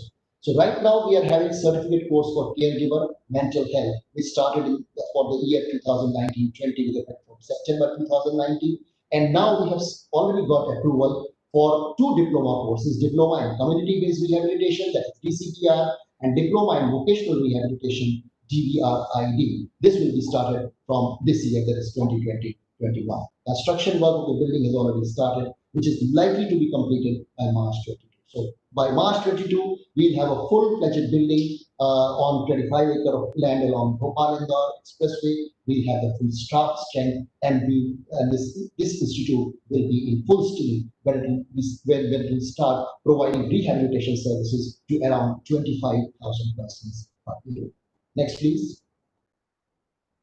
So what are the departments? Now, while I was talking of the multidisciplinary approach, I talked of having different departments so that that objective can be achieved. If you look at various departments, we are proposing to have a department of clinical psychology, psychiatric social work, psychiatric nursing, psychiatry, the Center for Occupational Therapy, Physiotherapy, and Yoga Therapy. We'll have a Center for Education, Vocational Training and Fine Arts, and Center for Speech and Hearing. Next, please. Now, what are the courses which are going to be offered? Now, here we have courses from certificate onwards till MPhil. On certificate course is on caregiving, which we have already started with effect from 2019-20. 4 diploma courses, out of which 2 will be started from this year, that is community-based rehabilitation and vocational training. The other 2 diploma courses, which will be starting most probably from next year, on mental health rehabilitation and mental health social work. Undergraduate courses, rehabilitation sciences and psychiatric counseling, and master's courses in psychiatric social work, psychiatric nursing, and rehabilitation sciences. And finally, MPhil courses on clinical psychology and rehabilitation psychology. So we want capacity building in various areas. That's why we are offering so many courses. Now, what is the role of NIMHR in implementation of the Memorandum of Understanding between India and Australia? This Memorandum of Understanding was signed in November 2018 when the Honorable President visited Australia. Now, there will be cooperation in the area of early identification and intervention, which in fact has been highlighted as one of the very important fields by so many speakers today, to prevent and mitigate various disabilities and promote community outreach, education and training. NIMHR will develop community-based rehabilitation protocol, and it will be the leading organization from the Indian side for tying up with appropriate university or appropriate institute of the University of Melbourne. Next, please. Now, what is the future roadmap of NIMHR? To provide rehabilitation and other services to more than 25 patients every year. So 25,000 persons having different health problems will be provided rehabilitation services in this institute. and 400 students will be awarded certificate, diploma, and degree every year. And this in different disciplines, as has been mentioned earlier in my presentations.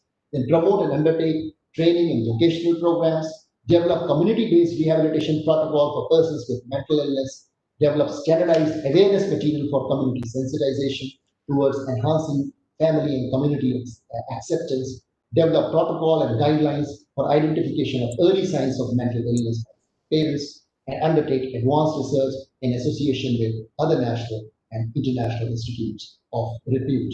We will be undertaking some research work in collaboration with University of Melbourne as well. Thank you.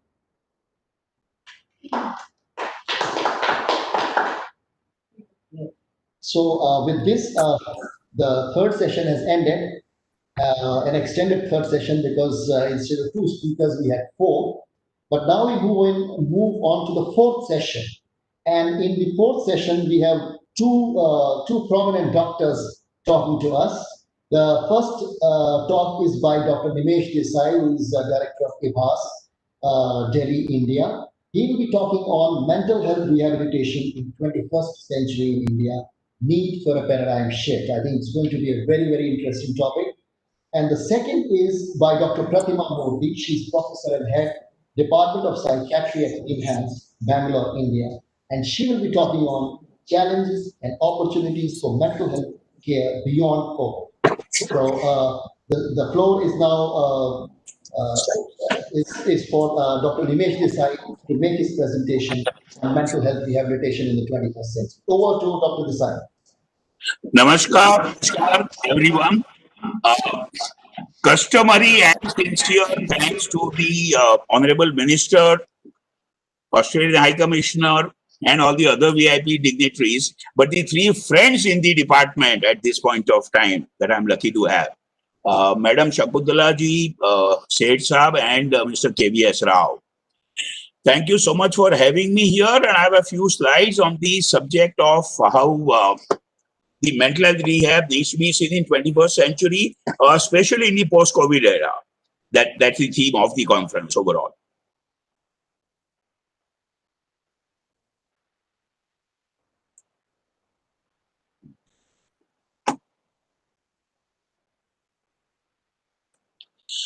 Okay, so I'm basically going to talk about, as you said, MHR in 21st century, especially post-COVID, how I think there is a paradigm shift required, indeed more than one paradigm shifts.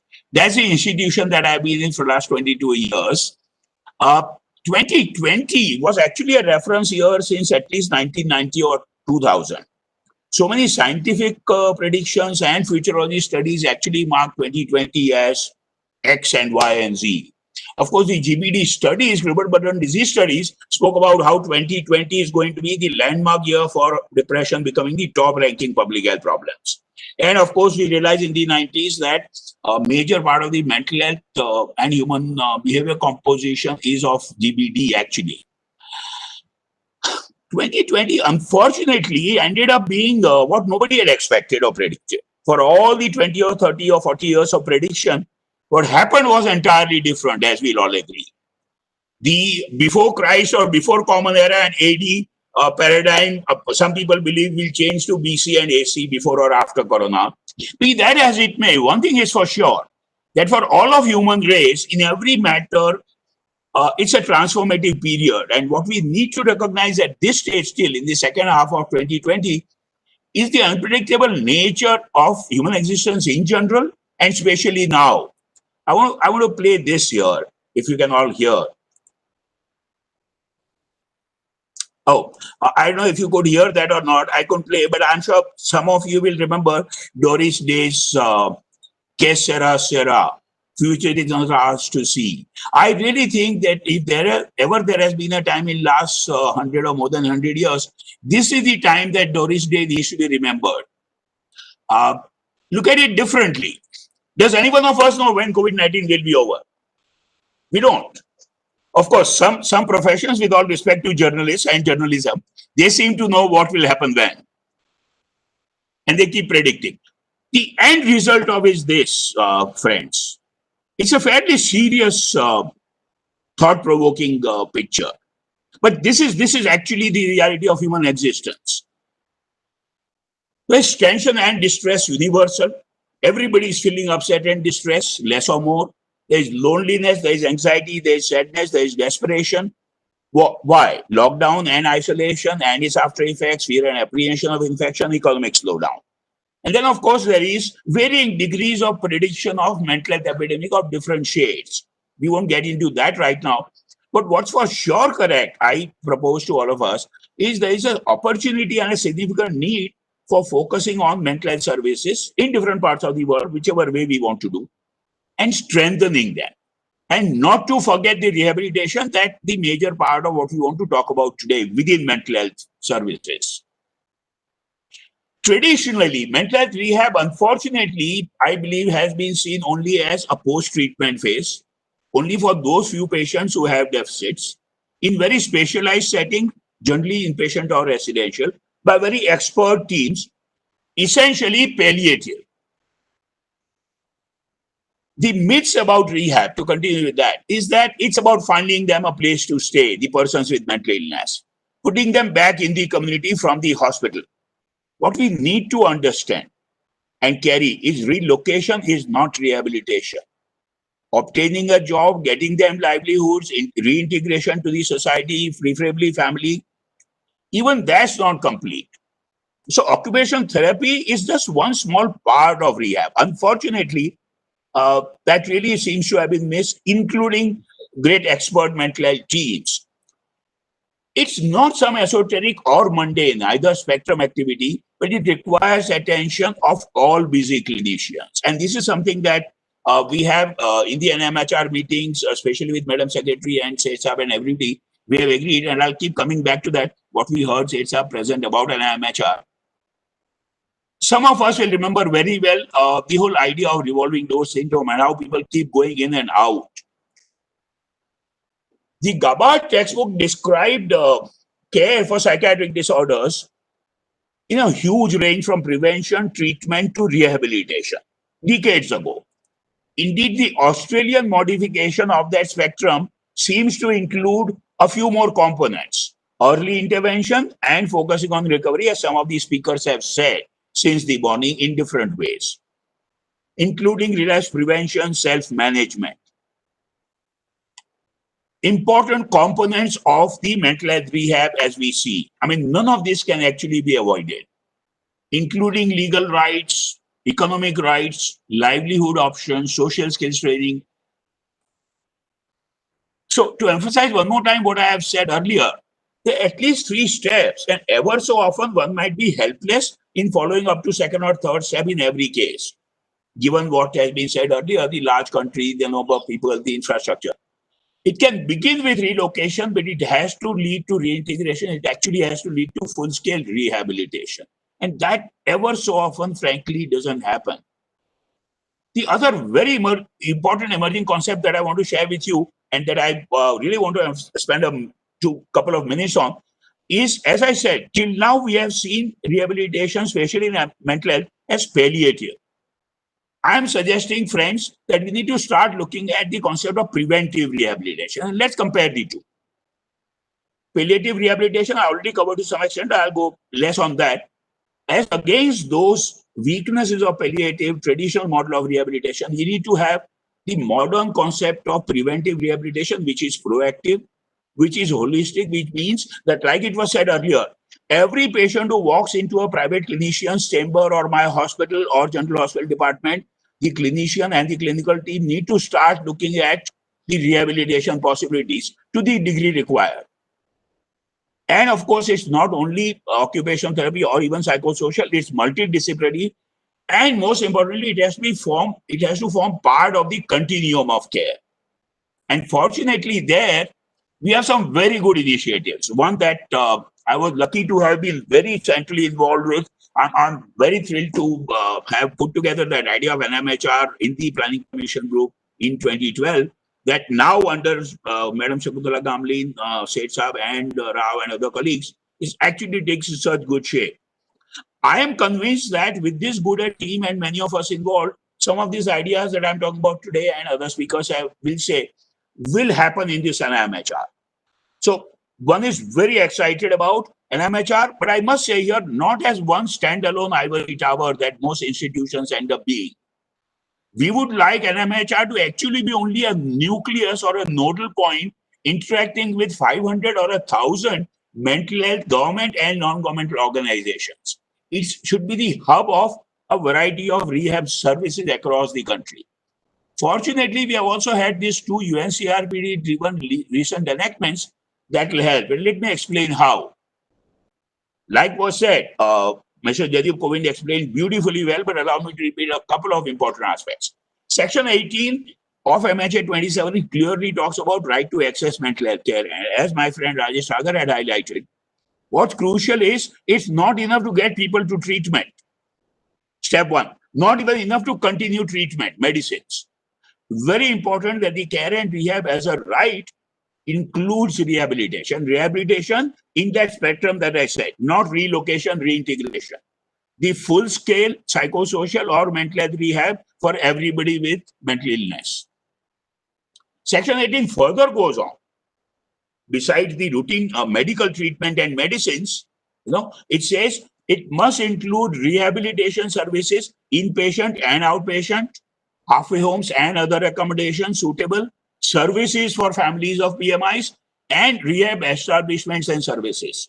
So it cannot be emphasized any number of times that NMHR and the initiative that the department is taking is so timely in terms of this decade and the next few decades. We have at IBAS actually tried following this, and let me briefly quickly share this with you to keep making my point again and again.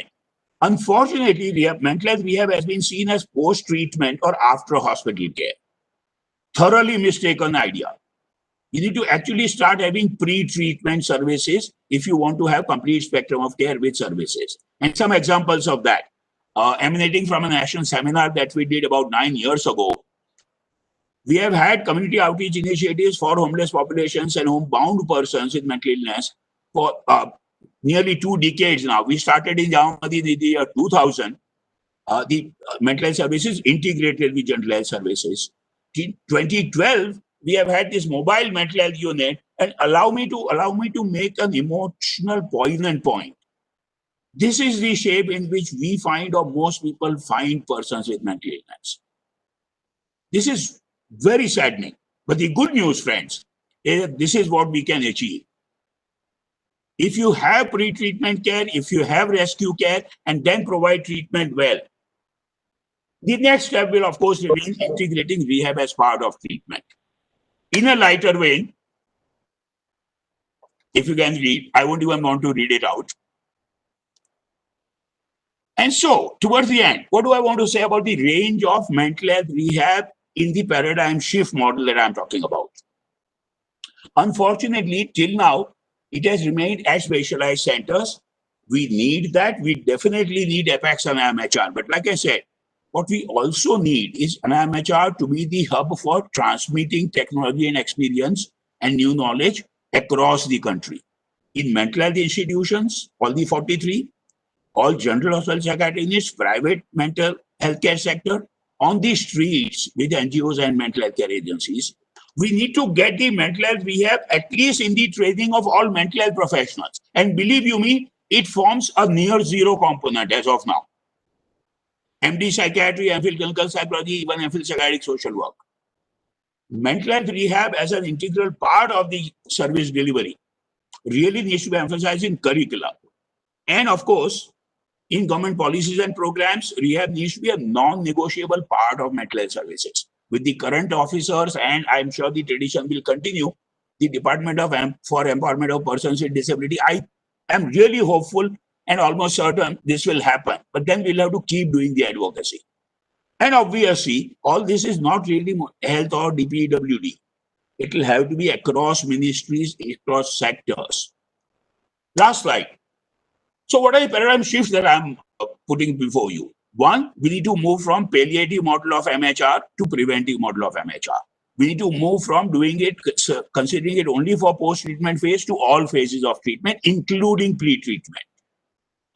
Move from the paradigm of specialized settings to all mental health settings, all social care settings, must have MHR component, from being only for indicated and selective cases to all PMIs.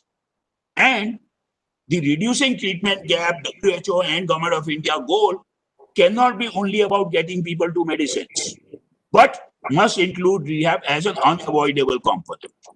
I will end there. Thank you so much. Thank you so much, Dr. Nimesh Desai, Thank you, for sir. sharing your very interesting and absorbing ideas. And I'm sure some of these will be implemented at the NIMHR. And I hope and trust most of these get implemented when NIMHR is working in full steam. Now I invite Dr. Pratima Murthy, Professor and Head Department of Psychiatry, NIMHANS Bangalore, to speak on challenges and opportunities for mental health care beyond COVID-19. Madam, the floor is yours. Thank you very much. I hope you can hear me clearly and see my slides. Yeah. Yes. Yeah. So it's actually been music to my ears all day. And I think the reason is that, for the last few decades, we've been saying that perhaps mental health is too important to be left only to mental health professionals. And it's fascinating to see the kind of interventions that have been spoken about since the morning. And I'm really, really delighted.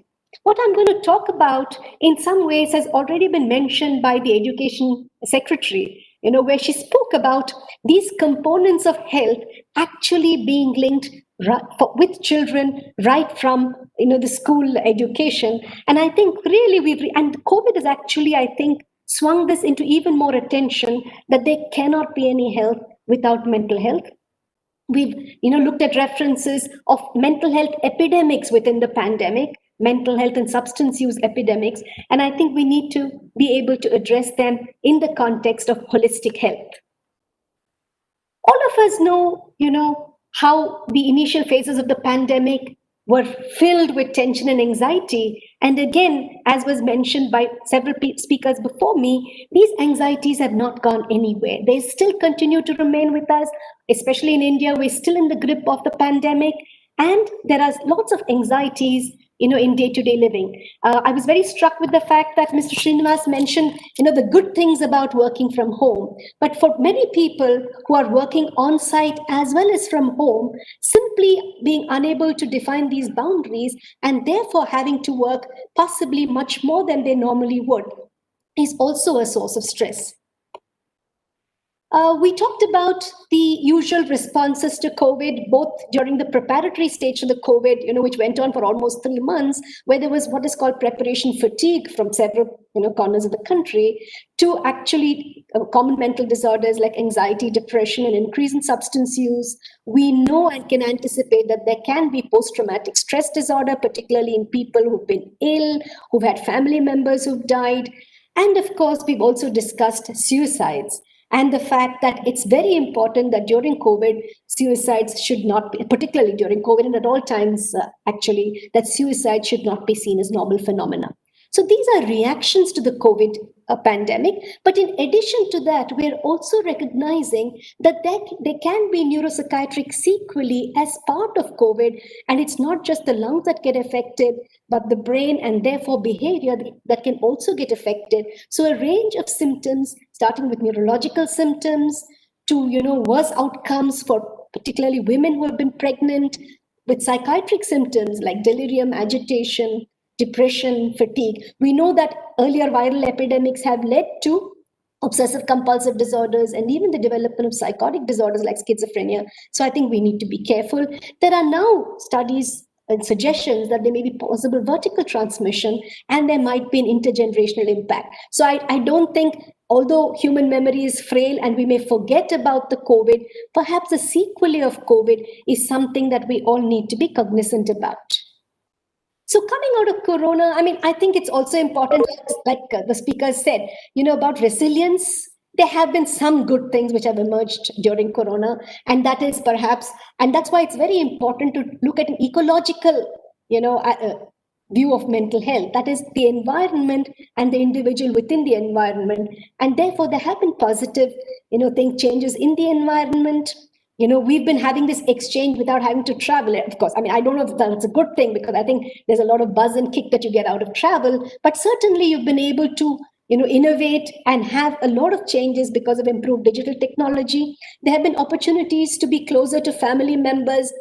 There's a lot of altruism in society. So I think those are the values that can emerge. And if they are sustainable beyond COVID, I think we will already see a change in the value-based aspects of mental health emerging as a consequence of this. Of course, emerging from COVID, I think what we need to be aware of, and particularly in the context of mental health care and rehabilitation, are the stark reminders of inequality, the various vulnerabilities in our health, and the need to integrate both mental and physical health, because I do not think you can look at these one apart from the other. We know that persons, Mr. Govind mentioned it in the morning, that people with mental illnesses die almost, especially severe mental illnesses, die 10 to 15 years or 20 years earlier than others. And that's because we do not integrate physical and mental health and look at the convergence of and the complexities of having both together. Our social protection systems need to be strengthened. We've been talking about measures to do that, and so do our public services. We've talked about the staggering economic consequences. It was mentioned both from the Australian speakers and the Indian speakers, and I think that's not going to go away for a long time.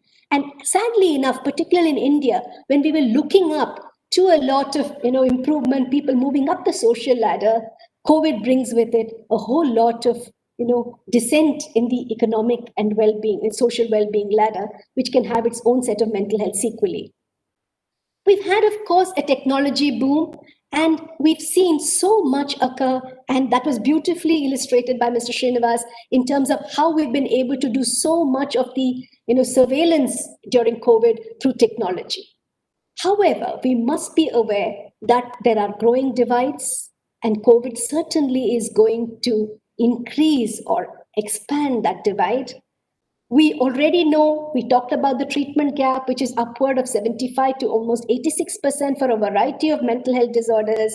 And we were trying to narrow this gap, and we need to know what will happen to people in terms of accessible, affordable services, so that it can be, we can try and address this, but this is going to be a challenge in the times of COVID. We've also talked about changing paradigms. Both my colleagues, Dr. Rajesh Sagar and Dr. Desai, referred to it. The fact of continuum of care, that care begins prior to actually, developing the sequelae of the disorder. The earlier the care, the better are the outcomes. Care closer home. And I think one of the paradigm shifts we need to have is really to look at home-based care or care within communities to the extent possible. So move away from institutional care so that people can access it, move on in their lives, not just recover from mental illness, but be productive citizens, be integrated with their families. That's been a huge problem for people who've been institutionalized in mental health institutions, because they've kind of not really been able to be integrated. Many of them have not been able to be integrated successfully back in society, and we need to therefore start the process earlier to prevent the so-called recidivism in mental health care. So beyond Corona, I think we also need to look at some more interesting things that have emerged, that infectious diseases not only alter our physiology, but perhaps alter our psychology. People are now talking about changes in the behavioral immune system. The pandemic, can it lead us to value conformity and obedience and creativity perhaps, or will it increase nonchalance, eccentricity, and rebellion in societies? We have seen examples of, for example, non-adherence to simple strategies like wearing masks, leading and congregation of people leading to an outbreak of Corona. So although mental, our minds and memories may be frail, we really don't know how this will translate in the decades to come. Will we become more morally vigilant, distrustful of others? Will there be instinctive social distancing? Or did that never happen in some communities, and therefore will we see no changes at all? It's also possible that we need to be hopeful that we will possibly become more resilient, compassionate, more united as a society, so that we can actually look at mutual self-help and support to people who need it most, which are the vulnerable groups, particularly those who have mental disorders. We actually, prior to Corona, we had an enhanced digital academy, which was doing a lot of training, hand-holding, and trying to deliver care through training people in remote parts of the country. Of course, COVID has seen an explosion in digital connectiveness.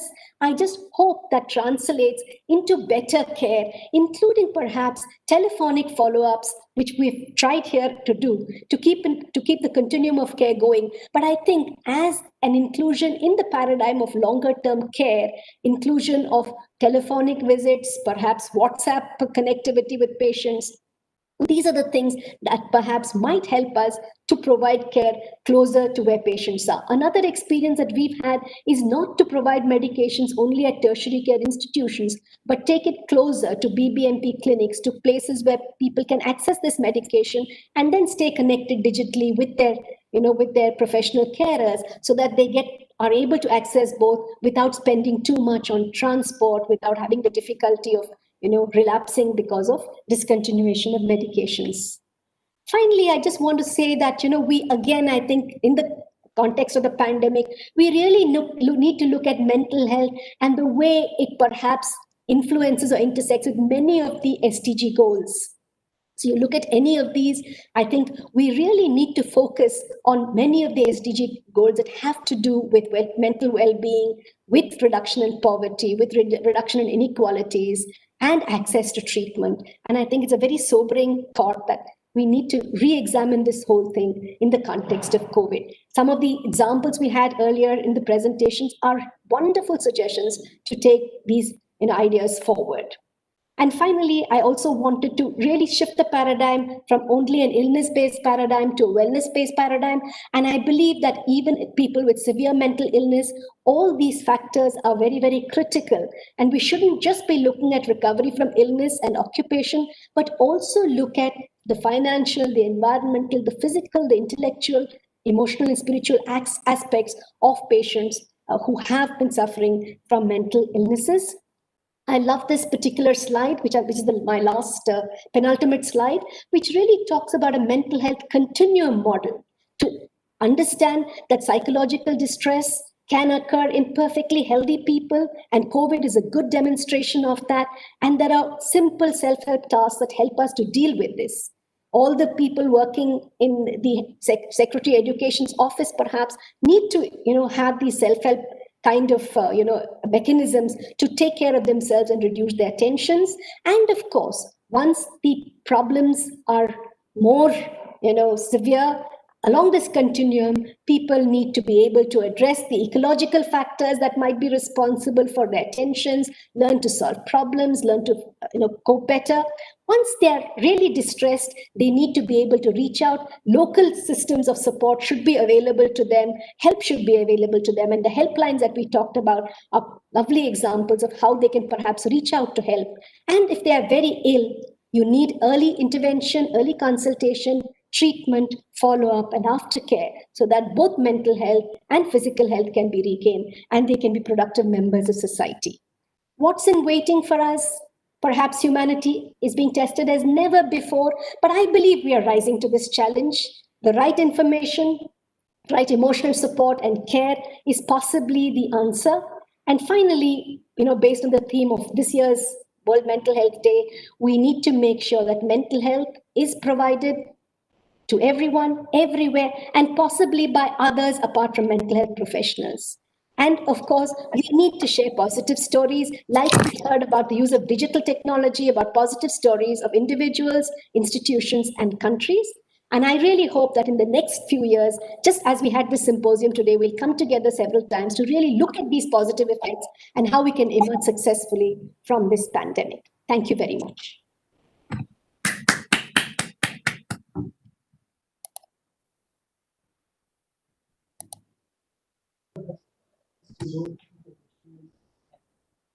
Thank you, Dr.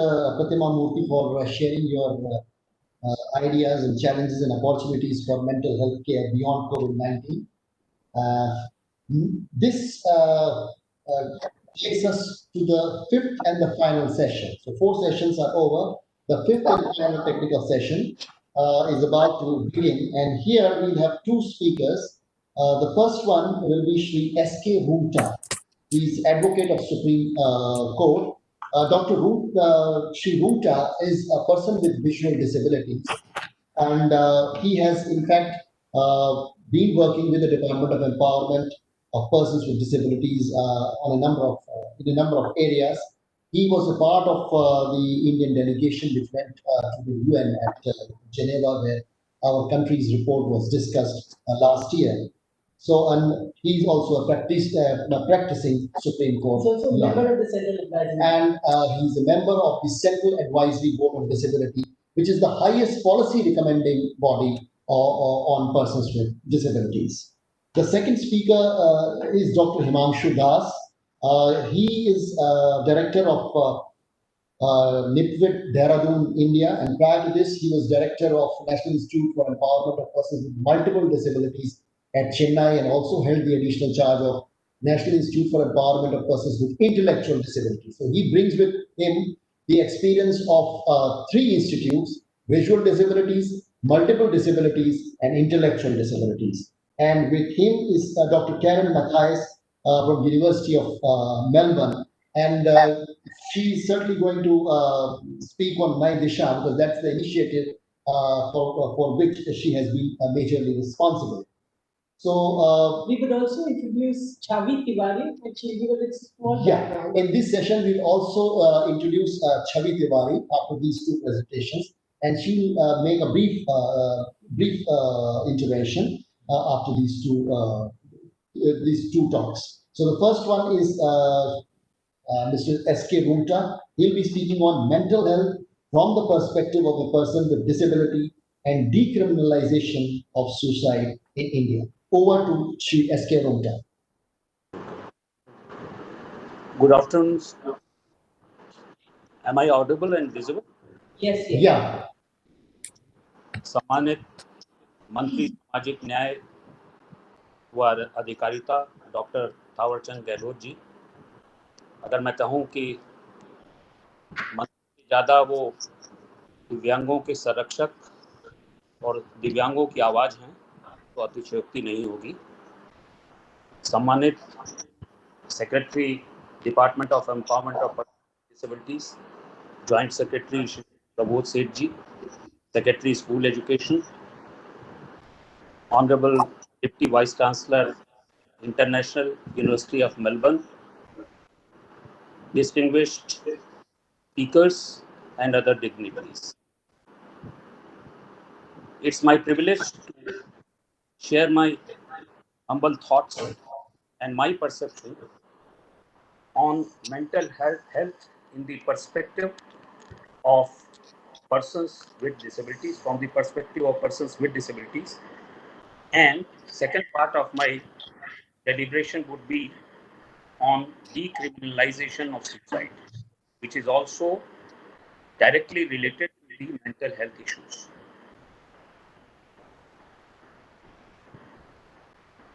I would first deal with the first part, that is mental health from the perspective of persons with disabilities. In the present global pandemic, if I may say so, the greatest challenge posed by this pandemic and new normals, such as social distancing, has in fact put the development of the rights, policies and programs of persons with disabilities with an object of integrating them and ensuring full participation and equality in a reverse cycle, where we are leading a life of isolation. We do not have to face interrelationship and interactions. And in that context, I would start by saying that mental health issues have become all the more relevant for persons with disabilities, not only from their individual perspectives, but from the perspectives of the implementation of legislation, policies, and programs of governments globally,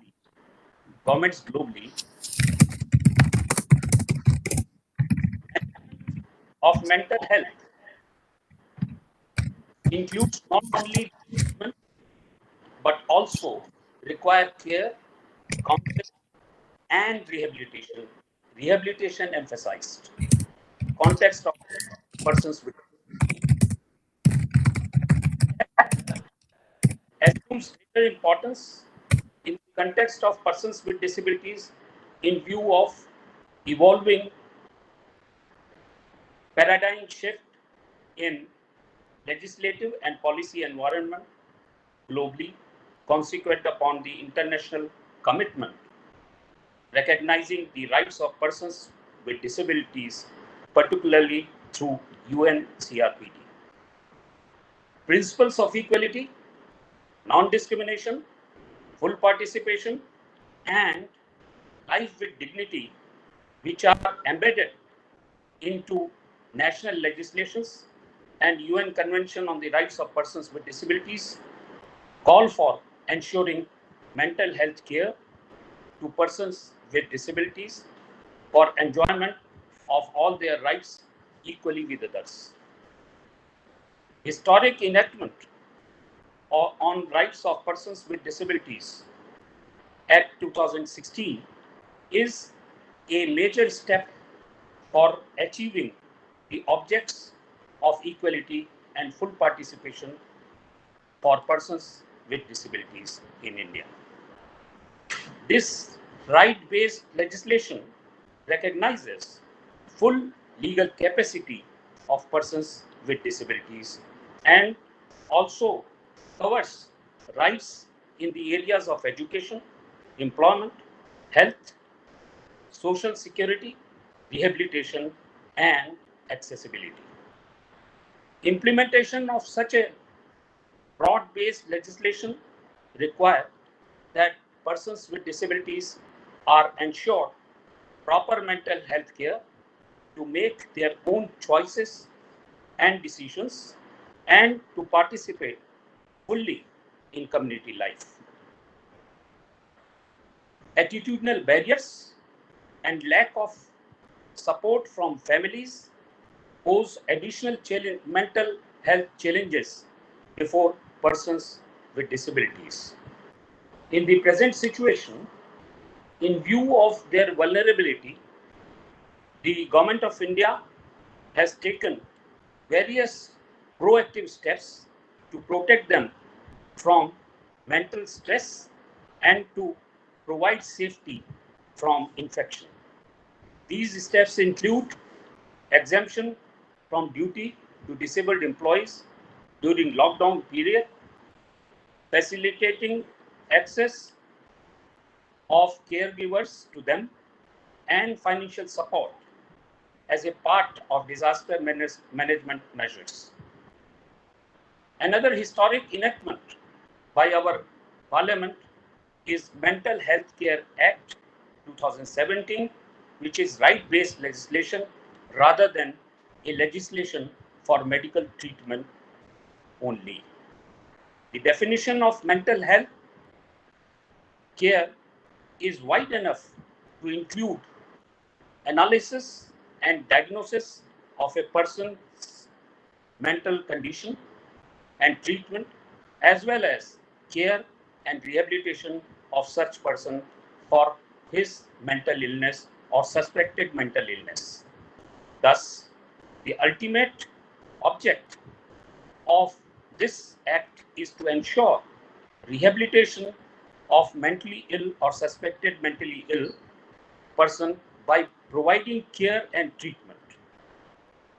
Both these enactments of 2016 and 17 aims at overall rehabilitation of persons with disabilities, including mentally ill persons, and therefore the relevance of mental health care and support for persons with disabilities cannot be understated.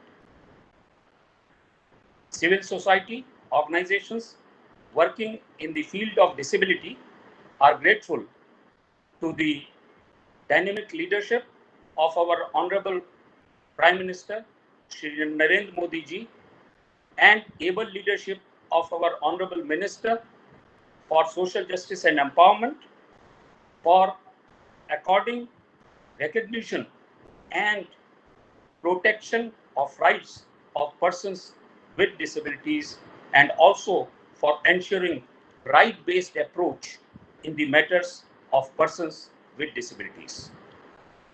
मंत्री जी के माध्यम से और मंत्री जी को और माननीय प्रधानमंत्री जी को संपूर्ण दिव्यांग समाज की ओर से इस पेंडेमिक में जिस तरह से दिव्यांगों के जीवन की रक्षा भारत सरकार ने की है, उसके लिए हम अपनी बहुत कृतज्ञता व्यक्त करना चाहेंगे। और मैं ये निश्चित रूप से कह सकता हूं, क्योंकि इंटरनेशनल फील्ड में भी मैं काम कर रहा हूं, कि जिस तरह से भारत सरकार ने प्रोएक्टिव स्टेप लिया है, वो शायद एक उदाहरण है विश्व की अन्य सरकारों के लिए। Now coming to the issue of suicide and its decriminalization, I would like to begin with giving a brief overview of existing legislative provisions relating to suicide. Under criminal law, suicide has been recognized as an offense. Also, abatement to commit suicide under sections 309 and section 306 IPC respectively. Thus, culpability has been attached to suicide, treating it to be a criminal act. However, a debate has been going on for some time now as to whether right to life with dignity guaranteed under Article 21 of the Constitution of India also include the right to die. Such a debate was triggered in the context of euthanasia. It is basically an intentional premature termination of another person's life, either by direct intervention, that is active euthanasia, or by holding life prolonging measures and resources. Passive euthanasia, either at the express or implied request of that person or in the absence of such approval or consent. This refers to the medical intervention on refusal of treatment, object of which is ultimate termination of life of terminally ill person. Globally, by and large, the legal position is that active euthanasia is illegal unless permitted by a legislation. Passive euthanasia is legal even without legislation on strict adherence to certain conditions and safeguards. In India, before the Mental Health Care Act coming into force, Constitution Bench of Honorable Apex Court in Gyankor's case examined the validity of set statutory provisions dealing with offense of suicide and held that when a man commits suicide, he has to undertake certain positive overt acts, and the genesis of those acts cannot be tested to or be included within the protection of expression right to life under Article 21 of the Constitution of India. This means the court did not treat the offense of suicide as forming part of fundamental right to life guaranteed under the Constitution of India. It was further observed that a dignified procedure for death include the right of a dying man to also die with dignity when the life is ebbing out. The 204th report of Law Commission of India also recognized passive euthanasia and recommended for the medical treatment of terminally ill patients, protection of patients and medical practitioners bill, but the same did not find favor with the government for various reasons. A private member bill was also introduced in the parliament in 2016, proposing to decriminalize suicide, except where it was intended to incite public anger and create a law and order situation, though the same was not passed. After the enactment of Mental Health Care Act 2017, the Supreme Court, in yet another case, while the judgment dated 9 March 2018, took a further step towards decriminalizing suicide by holding, I quote, this court's holding in Gancourse and the right to life does not include the right to die in the context of suicide may require to be revisited in future in view of the dynamic and international developments pointing towards decriminalization of suicide. In India, the Mental Health Care Act 2017 has created a presumption of severe stress in cases of attempt to commit suicide.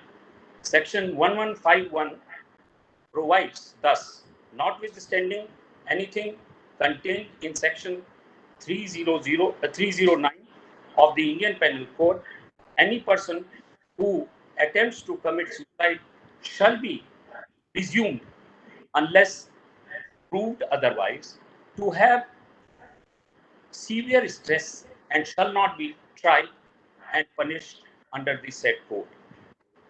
Under section 1152, the Act also mandates the government to provide care, treatment, and rehabilitation to a person having severe stress and who attempted to commit suicide to reduce the risk of recurrence. Section 115 removes the element of culpability which attaches to an attempt to commit suicide. Under Section 309, it regards a person who attempts to suicide as a victim of circumstances and not an offender, at least in the absence of proof to the contrary. The burden of which must lie on the prosecution. Section 115 marks a pronounced change in our law about how society must treat and attempt to commit suicide. It seeks to align Indian law with emerging knowledge on suicide by treating a person who attempts to suicide being in need of care, treatment, and rehabilitation rather than penal sanctions. Thus, our legislative regime is evolving towards decriminalization of suicide, and Mental Health Care Act is a milestone legislation towards this end. To conclude, mental health care is very crucial for ensuring full participation of persons with disabilities and also for enjoyment of all their rights equally with others. It assumes greater relevance to ensure that the empowerment and personality development of persons with disabilities is made possible to the fullest extent without mental stress, anxiety, and feeling of insecurity. The process of decriminalization of suicide in India has begun through the enactment of legislation supported by judicial pronouncements, recognizing that suicide is broadly the result of extreme hardship and stress arising therefrom.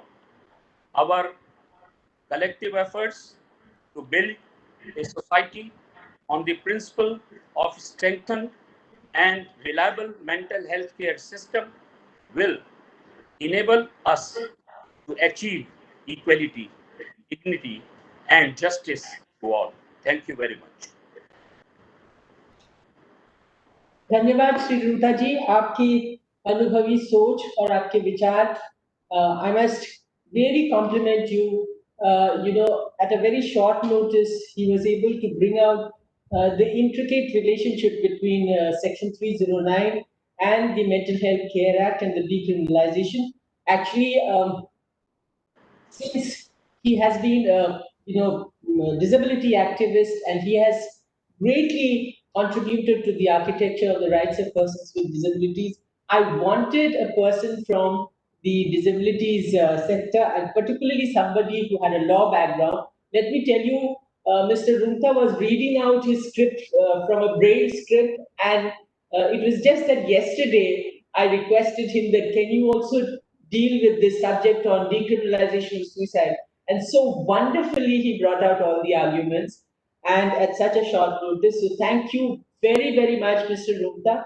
You have done so much for the disability field that I think you'll go down in history as one of the most valued persons as far as the legislation, the philosophy, the principles of implementation, and the involvement of all the stakeholders. Thank you very much. So the next speaker is, yes, our very own Mr. Himanshu. He's a young, rehab psychologist who's been heading more than 2-3 institutions at a given point in time. A very sort of able administrator, provides a lot of ideas as far as rehabilitation field is concerned. He has contributed immensely towards curriculum building, and also he has managed the National Multiple Disability Institute, the National Institute for Intellectual Disability, and now he's heading the National Institute for the Visually Impaired. We hope that one day he heads the National Institute of Mental Rehabilitation because he has the right mix of experience, administrative abilities, and the discipline. Thank you. So Himanshu, floor is yours. Namaskar, ma'am. Honorable Minister, Honorable High Commissioner, Secretary, ma'am, my very dear Zayas sir, and very eminent experts from India and Australia. I am very pleasantly surprised and very proudly privileged to be part of this very, very august gathering of professionals. And further, I had this very big privilege to be working with Karanji from Melbourne University on the NIDISHA program. I started implementing the NIDISHA program for persons with disabilities. Then I could identify about 10 different groups of different disabilities, parents, siblings, rehab professionals. And then we realized that the NIDISHA program could be adapted, molded, and the lessons could be made suitable for different categories of disabilities. That's how this whole NIDISHA program of resilience development was initiated. We silently yet very proactively worked on the resilience development program for different groups of disability. Hopefully by next 2-3 months, we would be coming up with the manuals and the lessons for the whole of these groups. Around 10 manuals will be available for all the institutions to practice resilience development. Further in the same line, we have been also working on empathy development for young children. So we have almost developed in the process 4 manuals for empathy development for peer in the school segment. Quickly, I'll try to finish up my presentation in just maybe under 5 minutes. So first is when you talk of resilience, there comes the question of vulnerability, which leads to avoidance.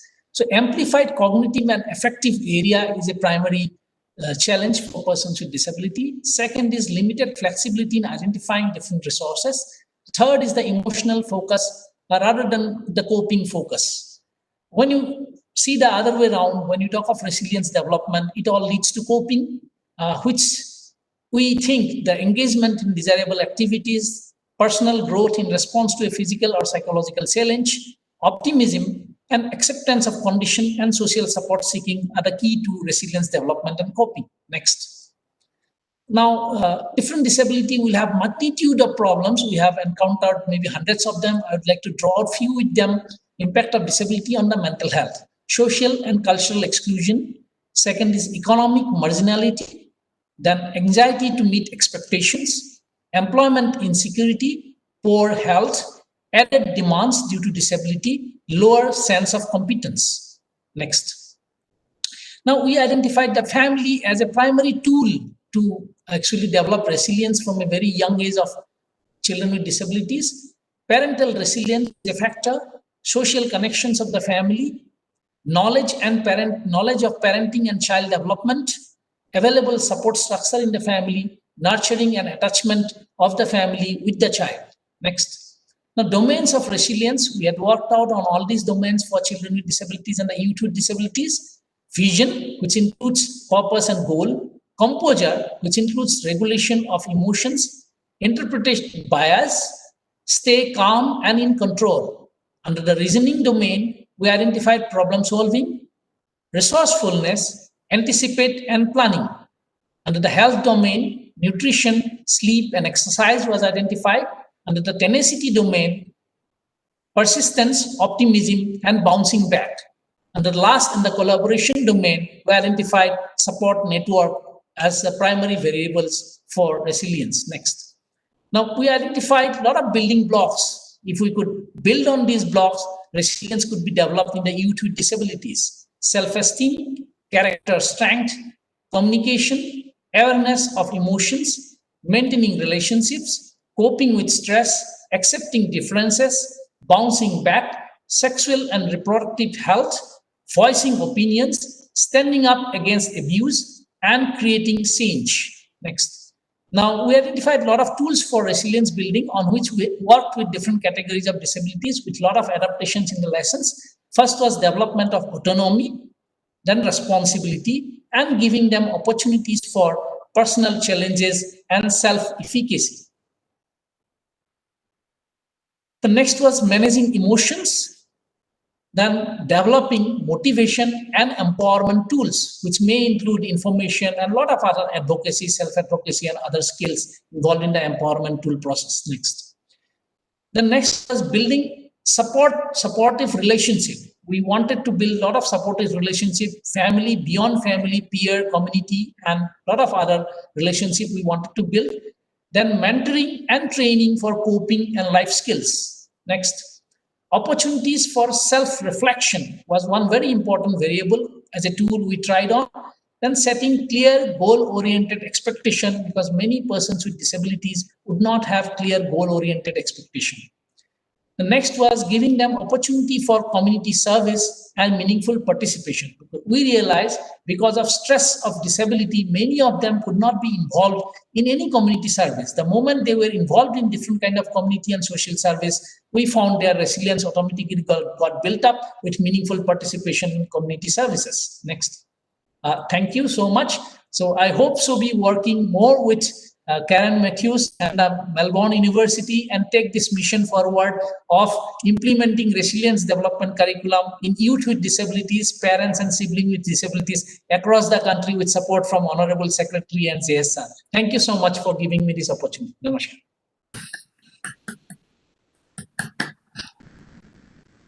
Thank you. Karen is going to speak. Karen. So thank you, Himanshu, for a nice, brief and crisp presentation.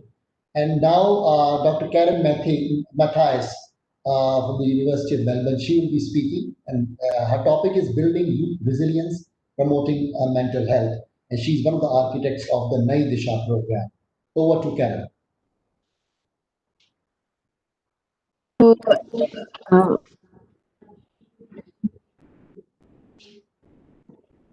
Dr. Shakuntala ji, and many of the other people here. Thank you for this opportunity. So I just would like to take the opportunity to share that what we have been working on. Just checking your hearing, okay?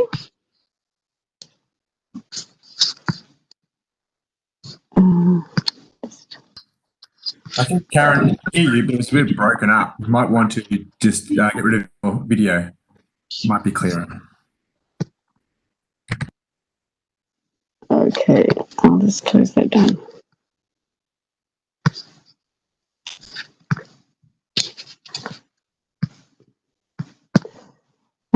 Sorry, it's hard. I can't work out where to stop it. It's clear now. It's clear now. Okay. So I would like to take this have been doing actually where Himanshu also is in Dehradun in Uttarakhand, working to build resilience, and we have been focusing on that as a strategy for mental health. So when we have been doing this, we have been working on this idea because we know that difficulty in life, disability, stress like COVID disease increases risk for mental illness. But when people have strategies and assets, they can moderate the impacts and have improved mental health. So we know this is important. And we have developed Naidisha, a 18-module unit that we run with groups of young people. And we've done a number of academic studies to evaluate, is it effective? What does it, and how does it work? We have a very engaging workbook. Idhar sab Angrezi mein likha hai, but we also have it in Hindi. And we have done a number of studies working with children and busties and young people with disabilities. Modules are built around a mental health promotion approach and youth development. And it's not at all like a classroom. We use games, we use role plays, we use interactive activities. People go home and discuss with their parents. And it's been a very, the children and young people love it and come back and ask, please, when is the next class? And even since COVID, we have been starting it, and the young people are very engaged. We've evaluated this in 3 different studies. Firstly, we did with young women who had dropped out of school using a pre-post study, and this was young women in busties from many different backgrounds. Then we found great results. We thought, let's try, how does it work for young people with mental illness? And we had 240 young men and young women who implemented it. And then last year, we implemented it with over 500 young people in slums, and we had a large number of control groups using a randomized control trial. And each of these really, really strong results. This is an example we have, as Himanshu sir discussed, and also as we've had others like Dr. Pratima and Dr. Nimesh also have discussed, the paradigm shift where you're looking to build efficacy. And so this is a group, this group was called the Chandni group, and in their basti, they did went around all the houses and gathered signatures, and then they went to the municipal authority to say we need fogging for dengue. And they took this initiative, and then everyone in the basti said, Ajo, please help us solve the toilet problem. And so these girls felt very proud and very excited. This is looking at some of the results, and in this study was with a lot of young men who were using drugs and alcohol. And so we used different measures looking at, and we got, all of them showed a significant improvement in mental health and resilience. But some of them, after we went back to measure it 9 months later, they had lost those improvements. But the mental health, you can see the last 3 measures, they were sustained even when we followed up 8 months later. Jumping ahead, let's see if I can go back. When we looked at how does this help us with social inclusion, we also found huge number of people who had much better social inclusion, and this is young people with mental health problems. So it's been a good way for building peer friendships, that people don't have the bhedbhav and kalank that we know that most people with mental illness have. And then when we did the randomized control trial, we actually collected the final data in the middle week of March, so just before the COVID lockdown. And so we're just doing the preliminary analysis. But the intervention group of girls, just for example, had a significant improvement in their resilience measures, whereas this wasn't evident until we ran it with the control groups. And so we found this across all the measures. We've got really good results. This was one of our Melbourne researchers, Professor Michelle Commode, who was running some of the discussion groups. So in summary, this is a low-cost, brief intervention which was run by people in the community. It increases mental health and resilience and social inclusion, and the results improve, and they're good for people with disabilities. So we're really excited to be working with Mr. Himanshu Das, and with Secretary Shakuntala has been incredibly supportive of this, and we hope this can be useful in the National Institutes for Disability. Perhaps in NIPMID, we're hoping we can trial with the manuals that have been adapted by NIPMID, and we're actually currently running a trial to look at how does it work in government schools and different schools. It's quite challenging because of the schools currently being closed, but we're doing the baseline collecting and forming the groups. So thank you, everybody, and glad to have this opportunity. Thank you, Dr. Karen Matthias, and very nice and invaluable ideas shared on new Disha with the participants. Now, before we hand over the mic to Dr. Nathan Bruce for conclusion, there will be a brief talk by Chavi Tiwari. She is a RCI registered clinical psychologist, and she is a clinical psychologist in the Institute of Psychiatry, Center of Excellence at Kolkata in India. Over to you, Chavi. She has worked on prevention. She has worked on prevention of suicides as well. So over to you, Chavi. Thank you so much. Good afternoon, respected panelists, senior colleagues, and participants. I would like to thank the Department of Empowerment of Persons with Disabilities, Government of India, and the University of Melbourne, Australia, for giving me this opportunity to share with you my experience in the field of mental health when it comes to suicide prevention, as well as letting me participate in such an esteemed panel during this week of mental health awareness. So the topic that I would like to discuss today is my MPhil dissertation topic that was on psychosocial risk factors for attempted suicide with respect to gender.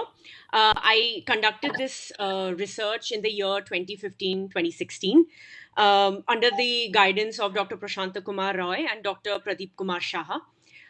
We took the population sample from the individuals who were coming to the outdoor patient Department of Psychiatry and Institute of Psychiatry.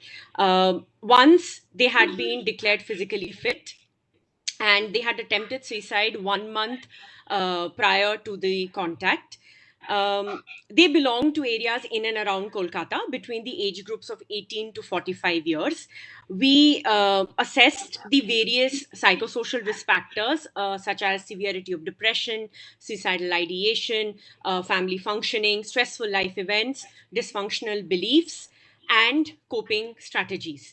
So some of the significant differences that we found was in terms of total stressful life event score, where the females were found to have scored higher than the males.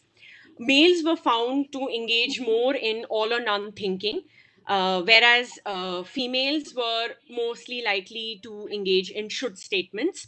When it came to the coping strategies, we found that problem solving coping was found to be more when it came to males, and when it came to females, we saw that problem avoidance and self criticism was higher amongst them.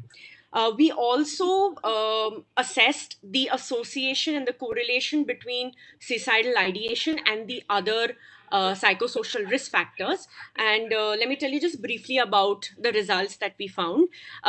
In terms of stressful life event scores and severity of depression. It had a positive correlation with suicidal ideation in both the sexes. Family functioning difficulties was found to have a positive correlation again with both the sexes.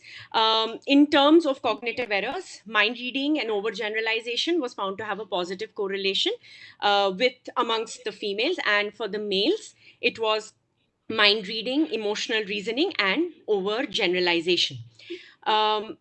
Since then, I have been working in details with suicide prevention.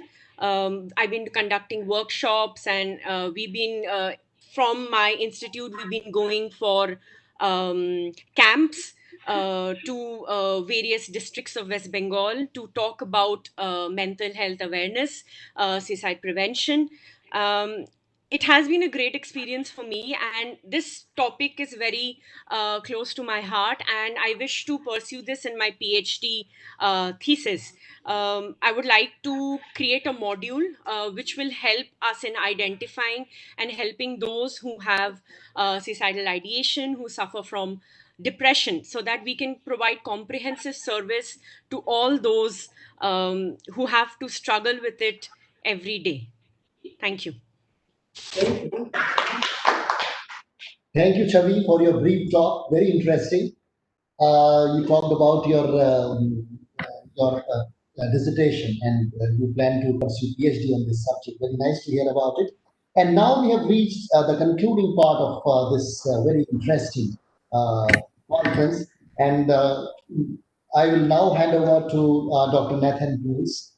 He's Associate Professor in the University of Melbourne, to conclude the session and give his concluding thoughts. Thank you, Prabodh. Honourable Minister, Honourable High Commissioner, the Secretary, Joint Secretary, eminent colleagues, and also the staff from the Department of Empowerment of People with Disability, Mr. KVS, Mr. Panda. It's been a really good conference to be able to attend. It's been some really excellent speakers, which I've learned so much today, and I'm sure we all have. I think it's really highlighted that it's a global issue, mental health. It's personal for many of us as well, and it's been really interesting to hear a number of personal insights, and there's a very human side to it as well. We've heard a number of stories of people who have committed suicide, and friends and family known to us. So this is a very impacting area to work in. It's not just academic. And I think we've also seen mental health doesn't discriminate. As Mr. Bachchan said, it affects all of us. And the response has to be universal, and has to look at how we access our rights. People with disabilities, people with mental health conditions, access their rights to inclusion, protection, health, all what we heard from JD as well. But I could go on a long time and speak about a lot of the presentations that are all really helpful, but that might take a bit of time, so I won't rehash them all. But I think Pratima Murthy, you gave a great summary of the proceedings before, and I thought I should have recorded that and replayed that. So thank you for your summing up of some of the excellent points that were made. But I think also what I see is it's clear to us that we have a wealth of expertise, both in Australia and India. We'll be looking at how we can work more closely together in the field of mental health and of disability as well. So I think from our side at the University of Melbourne, the relationship is strong right now. We want to really capitalise on that and try and build more partnerships and more research and academic and training collaborations. But that's only based on friendship and relationships, and that's been a really clear and strong part of the relationship between Melbourne and the Ministry of Social Justice and Empowerment. It's been the real people that are involved in the friendships. It's not just a bit of paper, the MOU. There's a lot of people behind it. That interaction has been really enjoyable. We've had the Vice Chancellor and Chancellor have both met the Honourable Minister, and we've been to, he's hosted us at his residence. And I think the Joint Secretary and Secretary have enjoyed being hosted in Australian farms and enjoying Tim Tams. And we communicate regularly with Mr. Panda and Mr. KVS and others at the department. So yeah, it's been great to have that reciprocity with the relationship. And I think we look forward to resuming the face-to-face meetings in the near future. 1,000 Zoom calls and lots of WebEx meetings make up doesn't really help deepen those relationships. So we look forward to those happening. And I think we've seen 5 projects that have really taken off with the government of India, with the Department of Empowerment of People with Disability. I won't go through all of those, but 2 of those have been mental health projects, which have been discussed today. I want to just move beyond just thinking about what we've already done and think about what we can do together in the future.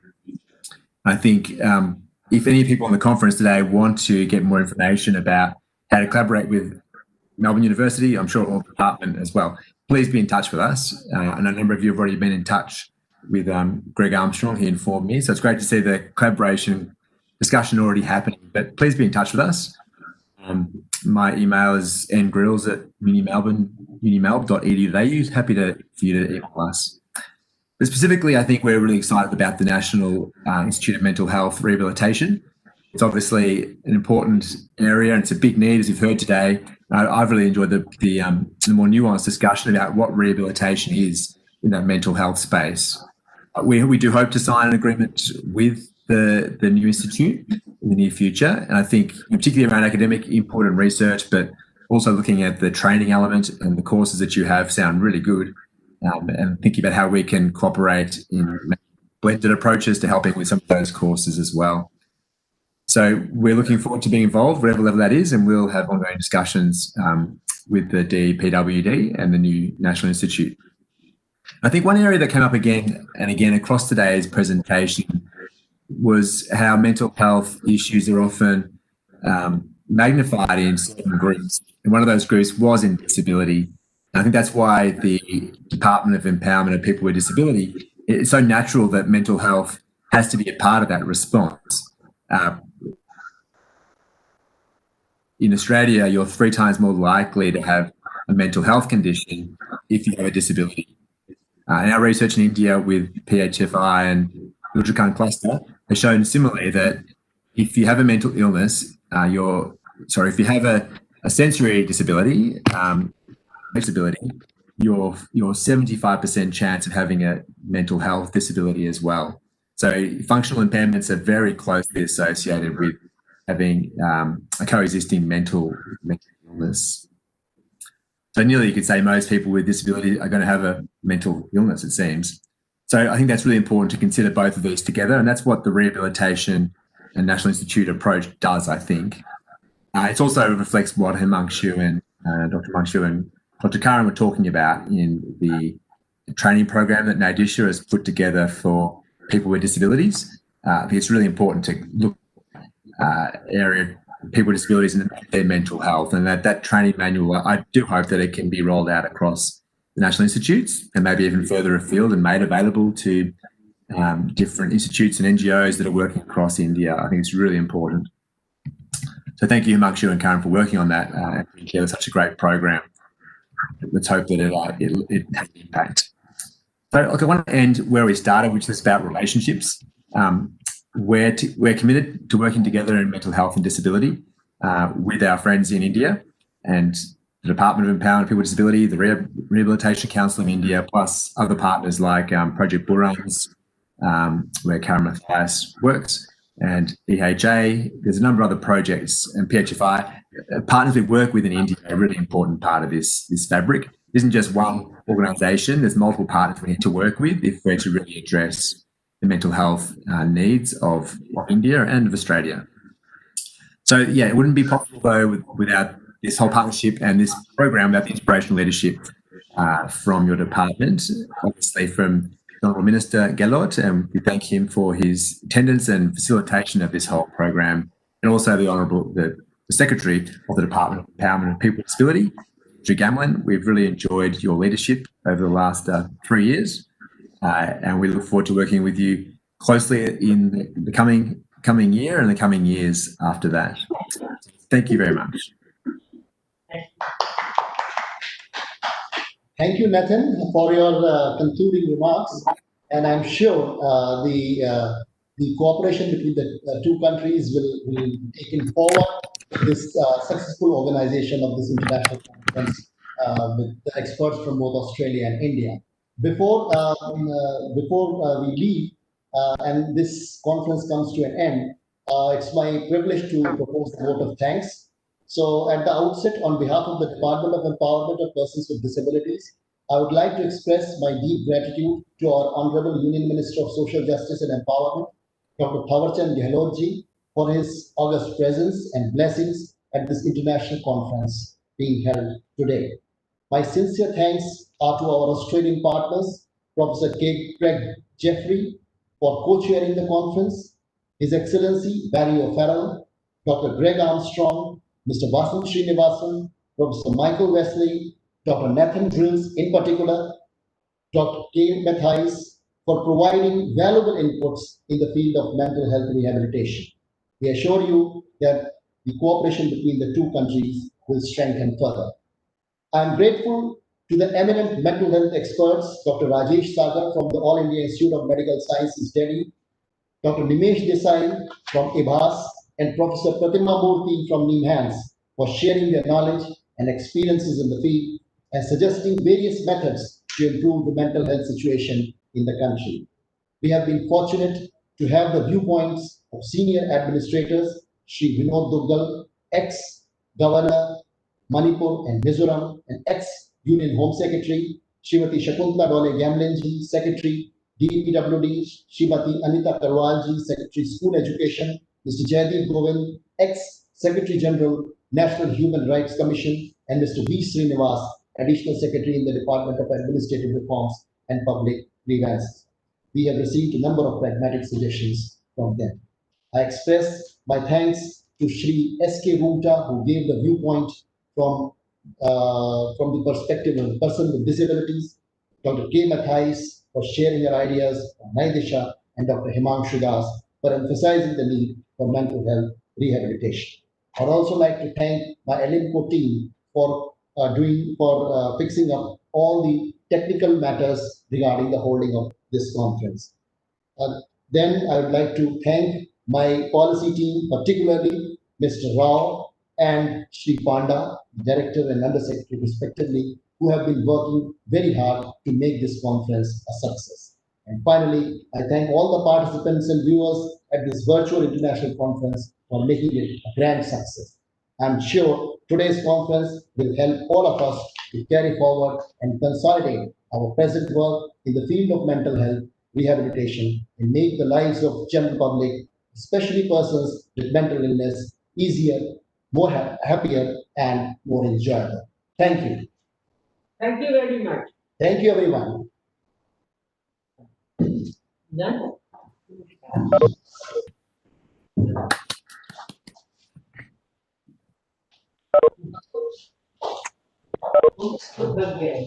Thank you, Nathan. Thank you.